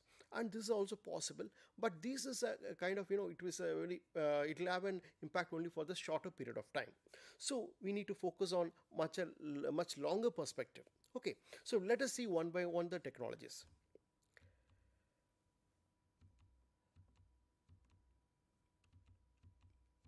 When you look at the technologies, there are few technologies are there, and the main important goal of these technologies is to reduce the greenhouse gas emissions. The first and foremost important gas as far as as far as the importance, as far as the level, what you call the how much the concentration is released into the atmosphere, is carbon dioxide. The other two are important gases are nitrous oxide and methane. So when you talk about carbon dioxide, we need to take all the steps possible so that the concentration in the atmosphere, that will be reduced. That how it will be reduced from the source side, we can reduce it, and the other one is that how to increase the sink capacity. Okay, so first important goal is that to reduce the carbon dioxide, global carbon dioxide concentration to an extent of 55% by the year 2030, and we'll be trying to achieve the neutrality by the year 2050. So this is called as carbon neutrality, and we'll be taking all the steps. And whatever the policy decisions, whatever the technology we are talking about it is driven towards achieving this particular goal. The second important goal as far as the climate change negotiations or actions are concerned is the policy decisions. We have to develop policies on climate change and also on the energy sector. So because the energy sector, or in other words, the fossil fuel combustion, is the most important activity, human activity, that is responsible for releasing greenhouse gases into the atmosphere. So the policy, as far as policy decision is concerned, the foremost important thing is on the climate change policy. The other one is on the energy sector. So these are the two important things. And third important goal is that to provide a lot of climate finance to develop new technologies. The carbon neutral technologies or negative carbon technologies are there, and also on the renewable energy sector. So that is a third important goal as far as the present scenario if you look at it. The fourth important thing is that we need to look at how best we can adapt ourselves to the changing climate condition. That is the fourth important goal as far as the scenario of climate change is concerned. So now let us see one by one. As far as the technologies are concerned, as I said, it's the negative carbon technologies. When I say negative carbon technologies, the simple logic is that we need to reduce the carbon dioxide emission at the source level. That is the first important point. The second important point is that how best we can increase the sink capacity. So this is the basic philosophy of these technologies. When you look at it, today's presentation will be looking at the technologies like afforestation, reforestation, the bioenergy sector, the biochar, and the soil carbon sequestration, ocean liming or ocean alkalinization, and ocean fertilization. When you look at these technologies, it is very, these are why it is called as land or ocean based technologies, because this particular technology, the main focus is the underlying principle is photosynthetic process. When you look at the photosynthetic process, it captures the carbon dioxide from the atmosphere. In that process, this carbon dioxide has been sequestered into the terrestrial ecosystem. So this is the philosophy of these technologies. As I said, we'll discuss one by one the technologies. The first and foremost technology is the afforestation and reforestation. Because when you look at this afforestation or reforestation, you can understand that forest as a wealth, it is a wonderful wealth because it is providing us a lot of ecosystem services and also functions. As far as services are concerned, think about the biodiversity, think about the soil microcosm, microbial diversity, and also, the very important thing is that it stabilizes the climatic condition. So the forest is a very, very important resources. In addition to the wildlife, biodiversity, it is also important for the climate regulation, stabilizing the climate aspect. So this regulating services is a very important thing. We need to focus on that thing. So that is the reason why we need to focus on the afforestation and reforestation activity. So when you look at the forest ecosystem, due to the pressure on the forest, when you look at the pressure on the forest, it is increasing day by day because of the increase in the population. Since there is, because we need to provide a lot of food resources to the growing population. So in order to achieve the demand, in order to meet those demand, we are encroaching upon the forest. And that will lead to the forest degradation, or in other words, kind of encroachment of the forest land area. So that will be resulting in deforestation and degradation. That is one aspect. The second important aspect is that there is a need for increasing the agricultural area also. So having said this thing, there's a lot of conflicts, say. And because of this conflict, what happens? Slowly and steadily, the forest is getting degraded. And when you look at the statistics is very alarming, because 430 million hectares have been, are vulnerable. In other words, they have been deforested. So look at the services that we have lost because of the deforestation activity. So the deforestation or forest degradation is a very, very important point. In order to contain this thing, we need to have a approach or a strategy that is called afforestation and reforestation. When you look at this afforestation and reforestation, it's a simple concept. When you look at this, afforestation means that we will be going for establishing the forest, or in other words, we'll be planting the new trees in an area which has been not forested for the last 50 years. That is called afforestation. As far as the reforestation is concerned, in the recently degraded forest lands, we'll be going for forest establishment, new forest establishment. This is called as reforestation. Both afforestation and reforestation is a very, very important aspect as far as global climate change mitigation is concerned. That is the reason why in the United Nations Framework Convention on Climate Change, the main focus has been given for this forest-based activity. The important aspect is the reducing, that's called RED, reducing emissions from deforestation and degradation. That's called RED, REDD. So this has been mentioned by the United Nations Framework Convention on Climate Change. And when you look closely, the deforestation and forest degradation activity They release around almost 20 percentage of total greenhouse gas emissions that has been released by this activity, deforestation and forest degradation. So look at the significance of it. Okay, it is next to the fossil fuel combustion. Okay, when you look at the total greenhouse gas emissions at the global level, the second important activity is the forest related activity, that is deforestation and forest degradation. So this particular component alone is releasing 20 percentage of total global greenhouse gas emissions. So if we are in a position to avoid forest degradation, look at the kind of benefit we'll be achieving it. That's one point. The second point is that if you go for an afforestation and reforestation activity, definitely there will be multiple benefits will be getting it. So that is the focus. That is the reason why this particular afforestation and reforestation has been construed as a important negative carbon technologies. Okay, it's a very important technology. The second important aspect as far as the forest wealth is concerned, if you look at the tropical forest, it is very rich in biodiversity, and it's rich in the plant biomass also, and also it is as far as the forest, what is it called, the density is concerned, it's very rich tropical forest. That is why we need to safeguard those tropical forests, whether it is the Amazon forest or along the equatorial region. If you look at it, these forests are very, very important thing, because it is the source of, if you go for any deforestation activity, it can release a lot of greenhouse gas into the atmosphere. On the other hand, it can act as a sink for global carbon. Okay, so the storage capacity has to be captured. That in other words, we need to focus more on tropical forest management. When you talk about forest management, the highlight is that we need to look at the vegetation dynamics. We need to look at the soil biomass, soil biological diversity, and also this other related the microclimatic regions. So when you look at the forest management, it is driven by these principles. For instance, when I talk about the vegetation type, if the forest is mixed cropped, or it's having a lot of different species, forestry species, it is much more beneficial, because it is having much more capability to sequester the carbon. That's a key point. The second important point is that when you talk about the mixed, what you call plantation, so when you talk, plantation is another important aspect. When you talk about plantation, because in certain plantations, the soil may be having certain limiting elements. When I say limiting, nutrients. So in that case, we need to go for supplementation. That is, fertilizer has to be given, nitrogen fertilizer is required. So in order to overcome that particular circumstances, what we can do is that we can think about incorporating the nitrogen fixing tree species.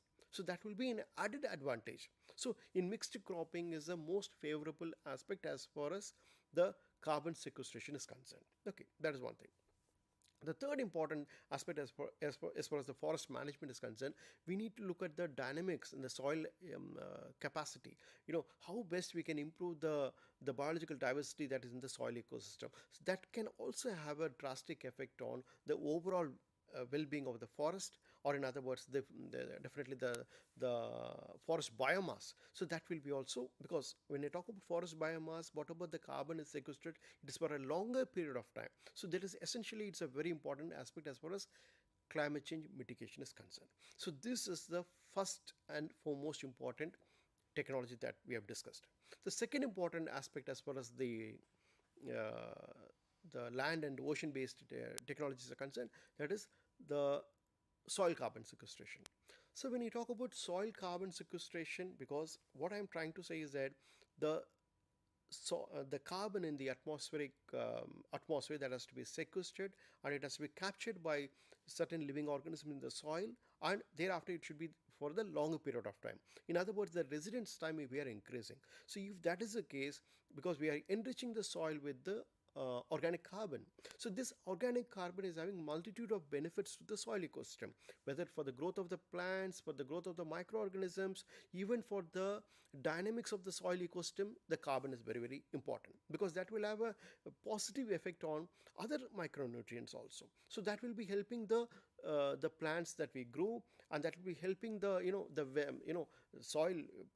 Look at the biological property. That's all depends on the soil organic carbon. So in a process, in a step, what we'll try to do is that we'll be trying to increase the soil carbon sequestration capacity. So that will be helping us to provide soil security, and also that, because that is the bedrock of achieving the food and nutritional security. So the second technology that we have discussed is the soil carbon sequestration.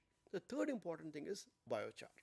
Biochar is a very interesting aspect. When you talk about biochar, it's a black carbon.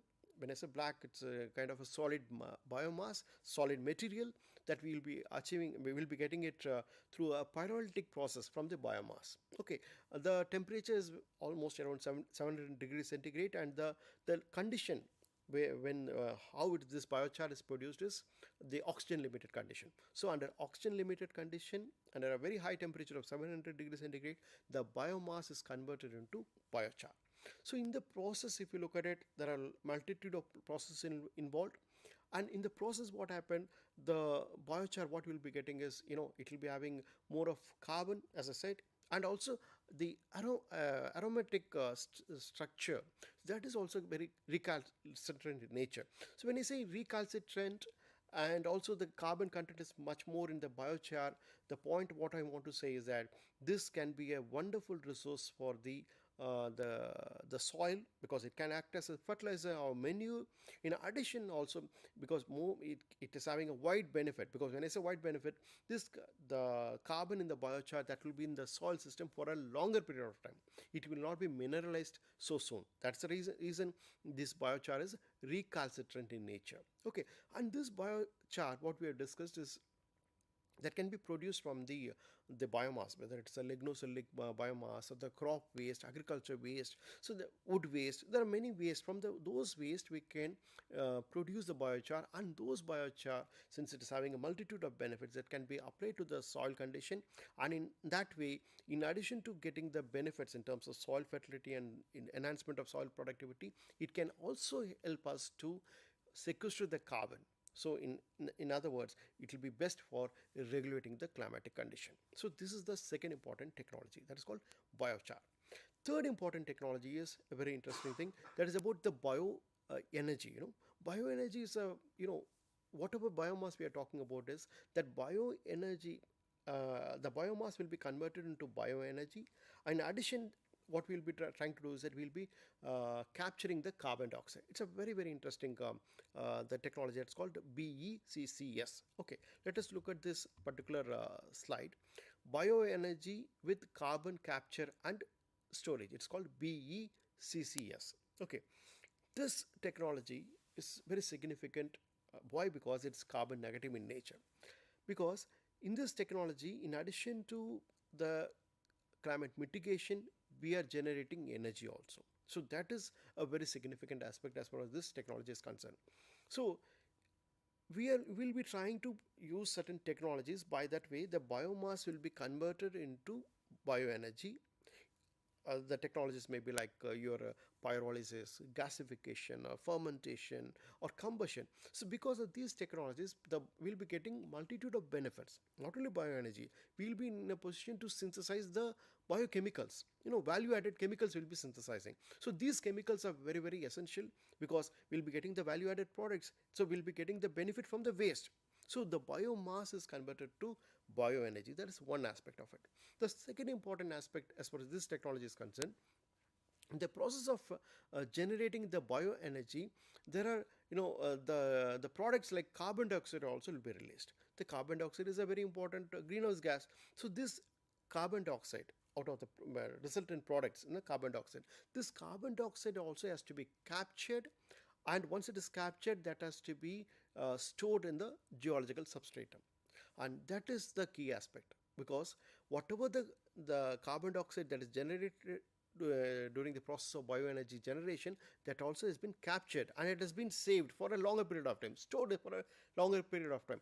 That is why it is called a carbon negative technology. It's a wonderful technology, BECCS.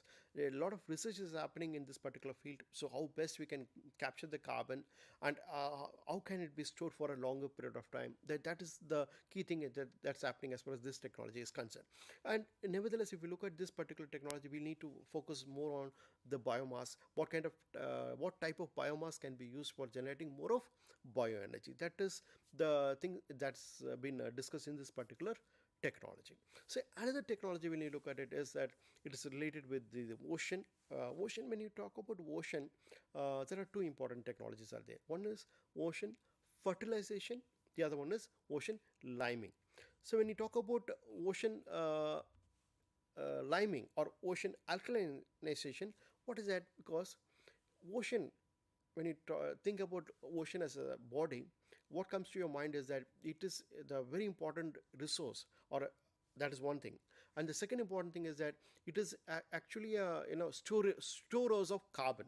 Okay, and if you look at the ocean body, it is rich in the carbonates and bicarbonates. What it means, what it signifies that the ocean body, it is a sink for the carbon. So how to increase the capacity, in other words, the sink capacity? Okay, that is the key thing we need to look at it. So in that, for that to happen, we'll be trying to go for liming, that is called ocean liming. So we'll be adding calcium hydroxide. In that process, we'll be in a position to increase the sink capacity of the ocean body. The second technology, related technology, is ocean fertilization. Because when you talk about ocean fertilization, particularly the biologically rich material, that phytoplanktons, because they require certain nutrient element. The limiting element is the iron. So we'll be trying to put the iron as a fertilizer in the ocean body, and that will be helping us to generate more of the phytoplanktons, and will be capturing more of carbon dioxide. So these are the technologies we have discussed in the today's session. What next we need to do is that we need to find the synergies. We need to make up these technologies with the carbon capture and storage technologies. This is the expectation. The research and everything is going in this particular direction. Thank you very much.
अजीज़ तलबा व तलबात, आदाब।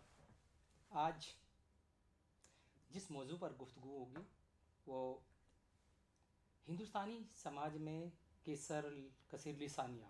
कसीर लिसानियात से क्या मुराद है, पहले इसको वाज़ेह कर लेते हैं कि इसकी तारीफ़। हिंदुस्तान में ऐसा समाज जो एक से ज़ायद ज़बानों को बोलता, पढ़ता, लिखता, उनसे वाकिफ़ हो या उनको अपने तिजारती कामों में इस्तेमाल करता हो। यानी कि ऐसा समाज जो मुख्तलिफ़ ज़बानों से वाकिफ़ हो। कसीर के माने बड़ा होता है, यानी कि तवील, ऐसा समाज जो बहुत सारी ज़बानों से वाकिफ़ हो। हिंदुस्तानी समाज की कसीर लिसानियात में, हिंदुस्तान में आज के दौर में अगर देखा जाए, ये हिंदुस्तानी यानी कि हुकूमत के सरकारी रिकॉर्ड के मुताबिक 22 अहम ज़बानें हैं, यानी 22। इनमें से 18 ज़बानें ऐसी हैं जिनका ज़िंदगी के मुख्तलिफ़ सरगर्मियों में इस्तेमाल होता रहा है। चूँकि दुनिया के बेशतर मुमालिक में एक से ज़्यादा ज़बानें बोली जाती हैं। जैसे अगर मिसाल के तौर पर कहें, Australia, Europe, America, Japan, Germany, इन मुमालिक में जो वहाँ के अवाम हैं वो घरों में कोई भी ज़बान बोले, लेकिन उनकी दफातर की ज़बान अंग्रेज़ी है। फिर भी हम उसको केसर लिसानियत में नहीं रख सकते।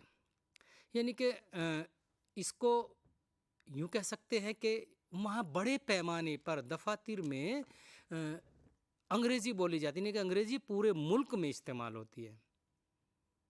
अगर बात हिंदुस्तान की जाए तो हिंदुस्तान में भी दफातर की ज़बान अंग्रेज़ी तो है, लेकिन कसीर में अगर इसको देखा जाए, कसीर लिसानियात के एतबार से इसको देखा जाए तो यहाँ इसके इम्कानात ज़्यादा है। यानी हिंदुस्तान एक कसीर लिसानी मुल्क है। इसकी वजह यह है कि हिंदुस्तान में मुख्तलिफ़ शोबे हैं। इन शोबों में अलग अलग उनकी अपनी अपनी ज़बानें हैं, जैसे मलयालम, कन्नड़, तेलुगु, भोजपुरी, डोगरी, मराठी, गुजराती वगैरह वगैरह। अब इन ज़बानों को उन रियासतों में, यानी कि उन सूबों में रियासती ज़बान यानी कि सूबे की ज़बान का दर्जा हासिल है, लेकिन इन मुख्तलिफ़ सूबों में जो दफातर की ज़बान है, हमारे यहाँ भी यानी कि हिंदुस्तान में भी, वो अंग्रेज़ी ही है।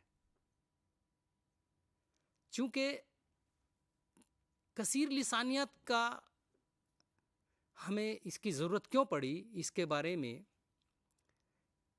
आज के दौर में, यानी कि आज का दौर तरक्की याफ्ता दौर है, इसमें ये जाहिर सी बात है कि दुनिया के बेशतर मुमालिक के अफराद यानी कि इंसान लोग एक दूसरे मुमालिक का सफ़र करते रहते हैं। कोई सियाह के या तफरीह की वजह से जाता है, कोई तिजारत की वजह से जाता है, कोई तालीम हासिल करने की गर्ज से जाता है। लेकिन एक दूसरे मुल्क के जो अफराद है, एक दूसरे मुल्क में का उनका आने जाने का सिलसिला लगा रहता है। अब अगर कोई जापान में जाता है और जापान की मतलब वहाँ की मकामी ज़बान या कौमी ज़बान उसको नहीं आती, उसको वो नावाकिफ़ है और उसमें उसको ज़रा भी उसकी सलाहियत या बोलने की या लिखने की ज़रा भी नहीं है, तो उसको वहाँ दुश्वारी आएगी। लेकिन चूँकि दुनिया में अंग्रेज़ी ज़बान एक ऐसी ज़बान है जो पूरी दुनिया में बोली, समझी और पढ़ी भी जाती है, यानी कि उसको, इस ज़बान को मुश्तरका तौर पर एक बैनुल अक़वामी सतह पर देखा जाता है।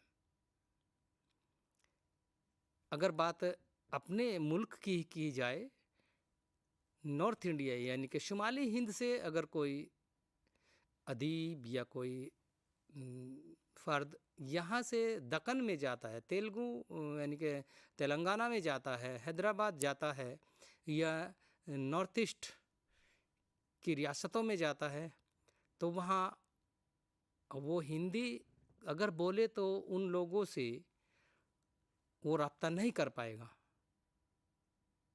क्योंकि उनकी अपनी मकामी ज़बानें हैं और राब्ते की ज़बान उन लोगों की अंग्रेज़ी ज़बान है।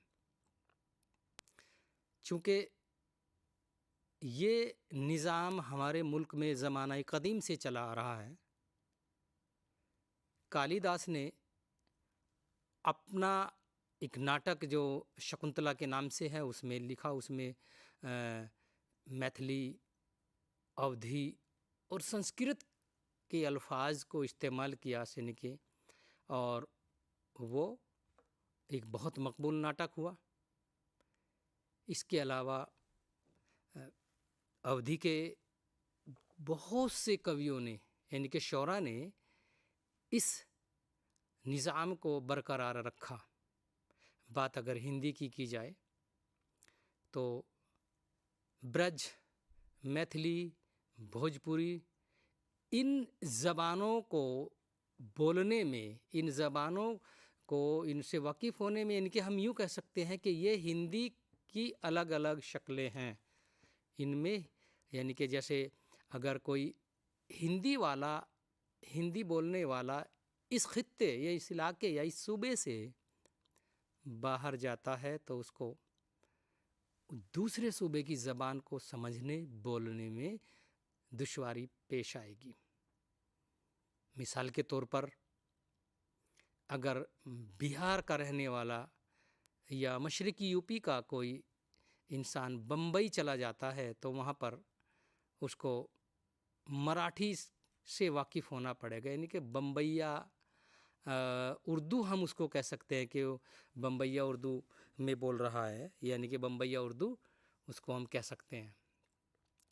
जैसे कुछ इसकी मिसालें भी है कि कहते हैं अपन को कोई सपना वपना नहीं देखना, मांगता क्या। ऐसे ही अगर कोई उर्दू बोलने वाला बंगाल में जाता है तो वहाँ पर बंगाली के असरात से, बोलता तो वो उर्दू ही है लेकिन बंगाली के असरात से उसका लहजा बदल जाता है। जैसे बंगला ज़बान में कहते हैं अगर कोई जाने को कहता है तो वो ये नहीं कहता कि मैं जाता हूँ, वहाँ इसको बुरा मानते हैं, यानी कि बंगाली लोग ये कहते हैं कि ये शायद ये शख्स अब कभी नहीं आएगा। तो बंगाली लोग कहते हैं जाते वक्त तो अच्छा मैं आता हूँ, तो ये वहाँ का लहजा है। ऐसे ही उर्दू में, क्योंकि उर्दू को एक मुश्तरका ज़बान के तौर पर हिंदुस्तान में देखा जाता है और इसका आगाज़ चूँकि शुमाली हिंद से होता है, दक्कन में ये फ़रोग पाती है। इस तरह पूरे मुल्क में ये कसीर लिसानी की हैसियत इख्तियार कर लेती है। उसके जैसे 1835 से कब्ल हिंदुस्तान में फ़ारसी अरबी बोली जाती थी, लेकिन 1835 में उर्दू को उस यानी कि अंग्रेज़ हुकूमत ने सरकारी ज़बान करार दिया, तो सभी जगह उर्दू बोली और दफातर की ज़बान और राब्ते की ज़बान हो गई। इसमें अदब लिखा जाने लगा, बहुत सारे इसमें शायर, अदीब मंजर आम पर आए। तिजारती ये ज़बान बन गई, यानी कारोबारी ज़बान बन गई, यानी कि मेलों ठेलों में और कोई मार्केट वगैरह में जहाँ पर देखे वहाँ पर मतलब उर्दू अगर बोल रहा है तो उसको बासानी हिंदुस्तान के अंदर अपना कारोबार करने में कोई दिक्कत नहीं आती। हिंदुस्तान में दीगर ज़बानें भी बोली जाती हैं, जिनमें गुजराती है, मराठी है और पंजाबी है, लेकिन उन ज़बानों के बोलने वाले भी हमारे यहाँ यानी कि ये हिंदुस्तान में उर्दू को बआसानी समझ लेते हैं। इसको यूँ कह सकते हैं कि ये मुश्तरका ज़बान होने के साथ साथ आवाम के दिलों पर भी राज करती है, आवाम में ज़्यादा मकबूल रही है। उर्दू ज़बान को यानी कि हिंदुस्तान में इस ज़बान को कसीर लिसानियत की हैसियत दिलाने में हिंदुस्तानी फ़िल्मों यानी बॉलीवुड का अहम रोल रहा है। शुरुआती दौर में जब हिंदुस्तान में वो फिल्मों का शुरुआती दौर था और उस वक्त ज़्यादातर डायलॉग और नगमे और तो और हिंदुस्तानी फ़िल्मों में उस वक्त गज़लें भी मौसीकी के साथ में फ़िल्मों में पेश की जाती थी। इससे उस दौर की फ़िल्मों की मकबूलियत में आज के दौर में भी अगर देखा जाए तो ज़रा भी कमी नहीं आई। मिसाल के तौर पर बहुत सारी फ़िल्मों के नाम लिए जा सकते हैं। हम यूँ कह सकते हैं कि बॉलीवुड का जो अहद ज़र्री है, जिसे गोल्डन पीरियड कहते हैं, बॉलीवुड का अहद ज़र्री वही है जब बॉलीवुड की फ़िल्मों में बेशतर उर्दू का इस्तेमाल किया जा रहा था। यानी कि उर्दू में गाने, उर्दू में डायलॉग और स्क्रिप्ट। बहुत सारे हमारे अफसाना निगार, नावल निगार ऐसे हैं जिन्होंने बम्बई में जाकर फ़िल्मों के लिए स्क्रिप्ट लिखी और उर्दू ज़बान को कसीर लिसानी की हैसियत इख्तियार करने में उसकी बहुत मदद की, यानी कि उनका अहम रोल रहा। इसके साथ उर्दू तराजिम, उर्दू में दिगर ज़बानों से तराजिम हुए। तराजिम यानी कि तर्जुमे की जमा है। जैसे अगर मगरिब में कोई बहुत उम्दा बेहतरीन किताब अंग्रेज़ी में लिखी गई और वो हिंदुस्तान में आ गई, लेकिन हिंदुस्तान में सबको तो अंग्रेज़ी नहीं आती भी है तो मतलब इतनी रवानी के साथ में नहीं पढ़ सकता, उसके माने बरामद नहीं कर सकता। तो इसका एक बिल्कुल बहुत सीधा सा तरीक़ा है कि उसका तर्जुमा किया जाए, यानी कि ऐसी किताबों के, ऐसी बेहतरीन किताबों के तराजिम हुए मकामी ज़बानों में, उस मुल्क की अहम ज़बानों में। जैसे मिसाल के तौर पर हम कह सकते हैं कि जब अंग्रेज़ यहाँ पर काबिज़ थे, उन्होंने अपने मज़हब की फ़रोग़ के लिए, मज़हब की पैरवी के लिए जो बाइबिल है उसके हिंदी में, बंगाली में, गुजराती, मराठी, तेलुगु यानी कि हिंदुस्तान के मुख्तलिफ़ सूबों में जो ज़बानें बोली जाती है उन सूबों की ज़बानों में उसके तराजिम कराए, ताकि वो वहाँ के लोग उसको पढ़े, उसे समझे, उससे वाकिफ़ हों। इसके हमारे यहाँ हिंदुस्तान में ये नुकसानात हुए कि कुछ लोग उन तराजिम को पढ़ करके उस तरफ मुतवज्जा हो, यानी कि उन्होंने क्रिश्चियन मज़हब इख्तियार कर लिया। नॉर्थ ईस्ट की रियासत है, इसके बिल्कुल साफ तौर पर इसके मतलब हम मिसाल दे सकते हैं कि नॉर्थ ईस्ट में ऐसा ही हुआ, जो आज भी ज़्यादातर यानी कि नॉर्थ ईस्ट में ज़्यादातर जो हमारे सूबे हैं वहाँ पर अंग्रेज़ी ज़्यादा, यानी कि राब्ते की ज़बान भी वहाँ पर अंग्रेज़ी है और वो क्रिश्चियनिटी, ईसाइयत की तरफ आज भी तवज्जो देते हैं। तो तराजिम का यानी कि तर्जुमों का ये नुकसान भी हुआ, लेकिन कहीं जैसे कोई मज़हबी किताब जैसे हमारे भगवद गीता, सुख सागर, प्रेम सागर, इन किताबों के जो तर्जुमे हुए वो दूसरे ममालिक में जब पढ़े गए तो वो यहाँ के कल्चर, यहाँ के अदब, यहाँ की तहज़ीब से वाकिफ़ हुए और तराजिम के ज़रिए ही नासा जैसा अजीम साइंसी इदारा जो इस बात को कहने पर मतलब वो तहकीक के तौर पर वो कहता है कि हम यानी कि दुनिया जिस वक्त गूंगी थी, यानी कि हम इल्म से दूर थे, उस वक्त हिंदुस्तान में वेदाज लिखे जा चुके थे।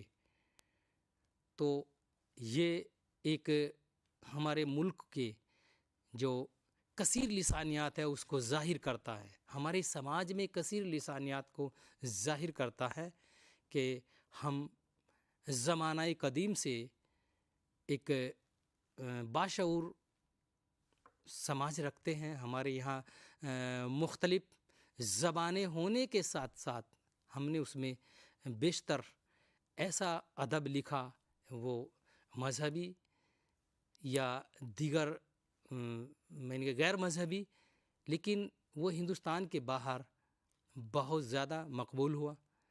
अब कसीर लिसानी समाज में जो ये अहमियत है, यानी कि कसीर लिसानियत समाज में की जो अहमियत है, जो उसमें एक से बढ़कर एक बड़े बड़े तिजारती, बड़े बड़े अदीब और बड़े बड़े मुसन्निफ़ हमारे यहाँ सामने आते हैं।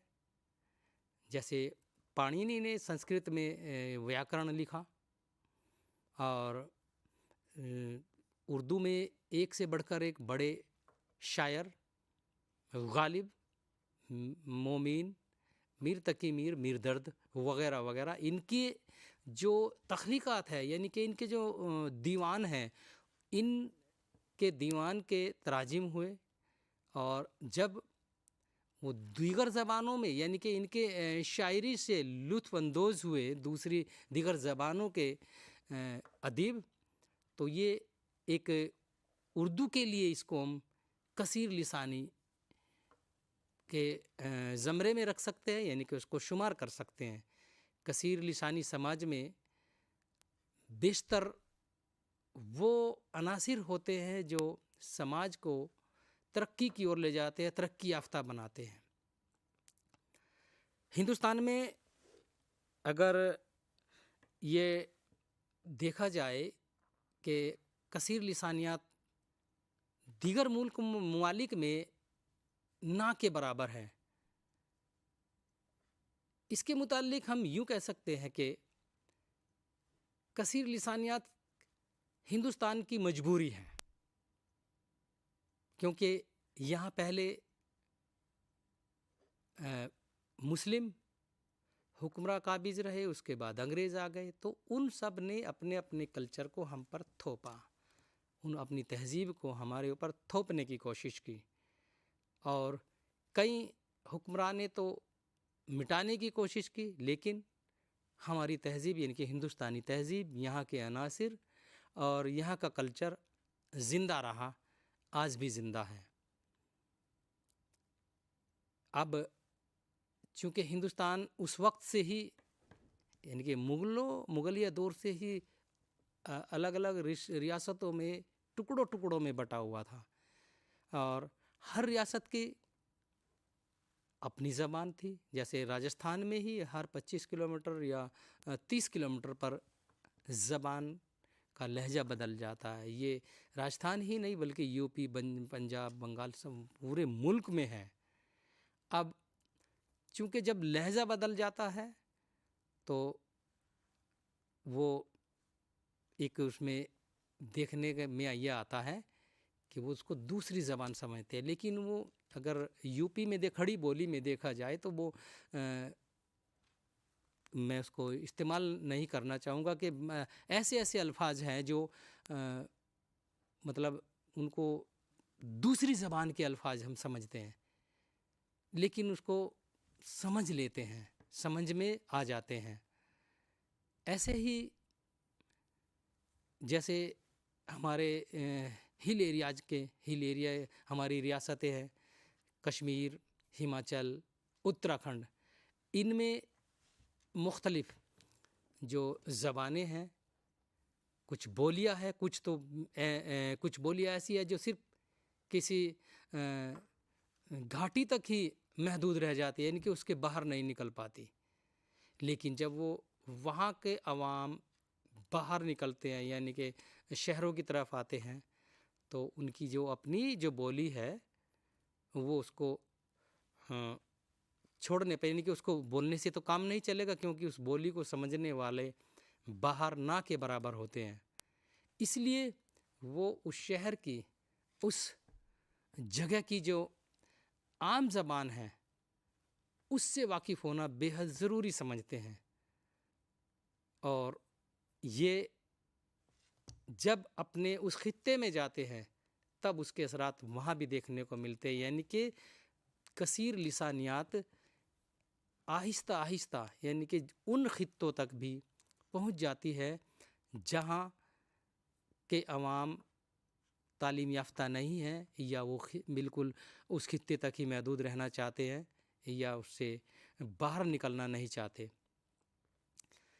इसमें कसीर लिसानियात में के इसके दायरे को और वसी करते हुए, जैसे हमारे यहाँ यानी कि हिंदुस्तान में तेलुगु, मलयालम, गुजराती, मराठी, इनकी जो बेहतरीन उम्दा किताबें हैं, उन किताबों को उर्दू और अंग्रेज़ी और इसके साथ साथ हिंदी में भी उसका तर्जमा किया जाता है।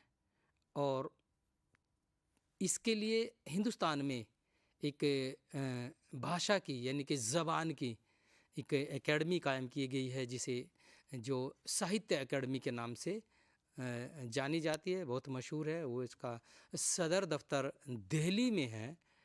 और चूँकि ये एकेडमी ज़बानों को यानी कि ऐसी ही ज़बानों को जो कसीर लिसानियात को फ़रोग देती हैं, कसीर लिसानी जो ज़बानें हैं उनमें तराजिम होते हैं, तराजिम के लिए जो उसके मुसन्निफ़ होते हैं उनको मुसन्निफ़ को या तर्जमा निगार होते हैं उनको इनाम व इकराम से नवाजती हैं।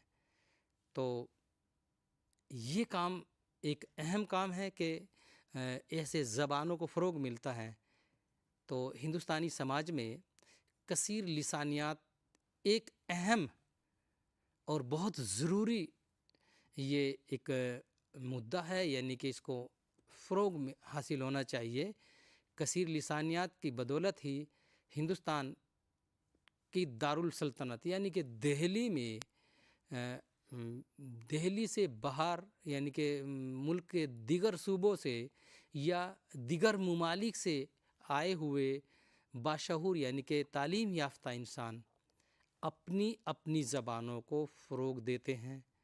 और आज के दौर में ज़बानों का तकाबुली मुताला यानी कि अगर मुख्तलिफ़ यूनिवर्सिटीज़ में ज़बानों पर जैसे अगर कोई रिसर्च स्कॉलर काम करना चाहता है कि डोगरी और पंजाबी के हवाले से या उर्दू और मराठी के हवाले से या उर्दू और गुजराती के हवाले से या हिंदी और उर्दू के हवाले से, यानी कि हिंदुस्तान में जैसे हिंदुस्तान ही नहीं बल्कि दुनिया की दीगर जो तरक्की याफ्ता ज़बान है उनका तकाबुली मुताला करना चाहता है, तो उस पर काम हो रहा है। उसको बतौर अदब के तौर पर भी हिंदुस्तान की मरकज़ी और रियासती यूनिवर्सिटीज़ में बाकायदा तौर पर इस पर शोबात कायम किए गए हैं और उनमें इस पर बाज़ाब्ता तौर पर तहक़ीक़ की जाती है। और ऐसे ज़बानों के कसीर लिसानी जो रवायत है उसको बहुत फ़रोग हासिल होता है और इससे हमें दूसरे ममालिक के तहज़ीबी, समाजी, तमद्दुनी और सियासी इन सब वाक़यात, उनके रसूमात से हम वाकिफ़ होते हैं। जैसे अगर जर्मनी से या साउथ अफ्रीका से उनके वहाँ यानी कि साउथ अफ्रीका में जैसे ज़्यादातर ममालिक में अरबिक बोली और समझी जाती है, तो वहाँ के किसी मुसन्निफ़ ने अगर उनके मजहबी, तहज़ीबी और समाजी, सियासी और सकाफ़ती इन रसूमात को कलम बंद किया है, यानी कोई उसको यकजा करके कोई नावल लिखा है, तो उस नावल को चूँकि वहाँ की अपनी मकामी ज़बान में लिखा जाएगा, यानी कि अरबी में। अब वो अगर अरबी वाला ही उसको पढ़ता है तो वो उसी तक महदूद रहेगा। अगर वो दुनिया में, यानी कि जाने, क्योंकि आज का ज़माना बहुत जदीद ज़माना है, तरक्की याफ्ता है। यहाँ पर आजकल नेट और मेल, व्हाट्सएप, बहुत सारी ऐसी हमें फैसिलिटीज़, सहूलियात हमें मुहैया हैं हमारे सामने कि ये इन सब बातों के, यानी कि तराजिम करने में भी कोई दुश्वारी नहीं आती। अगर इन सहूलियात से इस्तिफ़ादा करते हुए हम ऐसे नावल का हिंदुस्तान की या दुनिया के किसी और ममालिक की ज़बान में तर्जुमा होता है, तो उससे यानी कि उस नावल में जो उस नावल निगार ने जो उस वहाँ के रसूमात कलम बंद किया है, उससे हमें बखूबी हम उससे वाकिफ़ होंगे।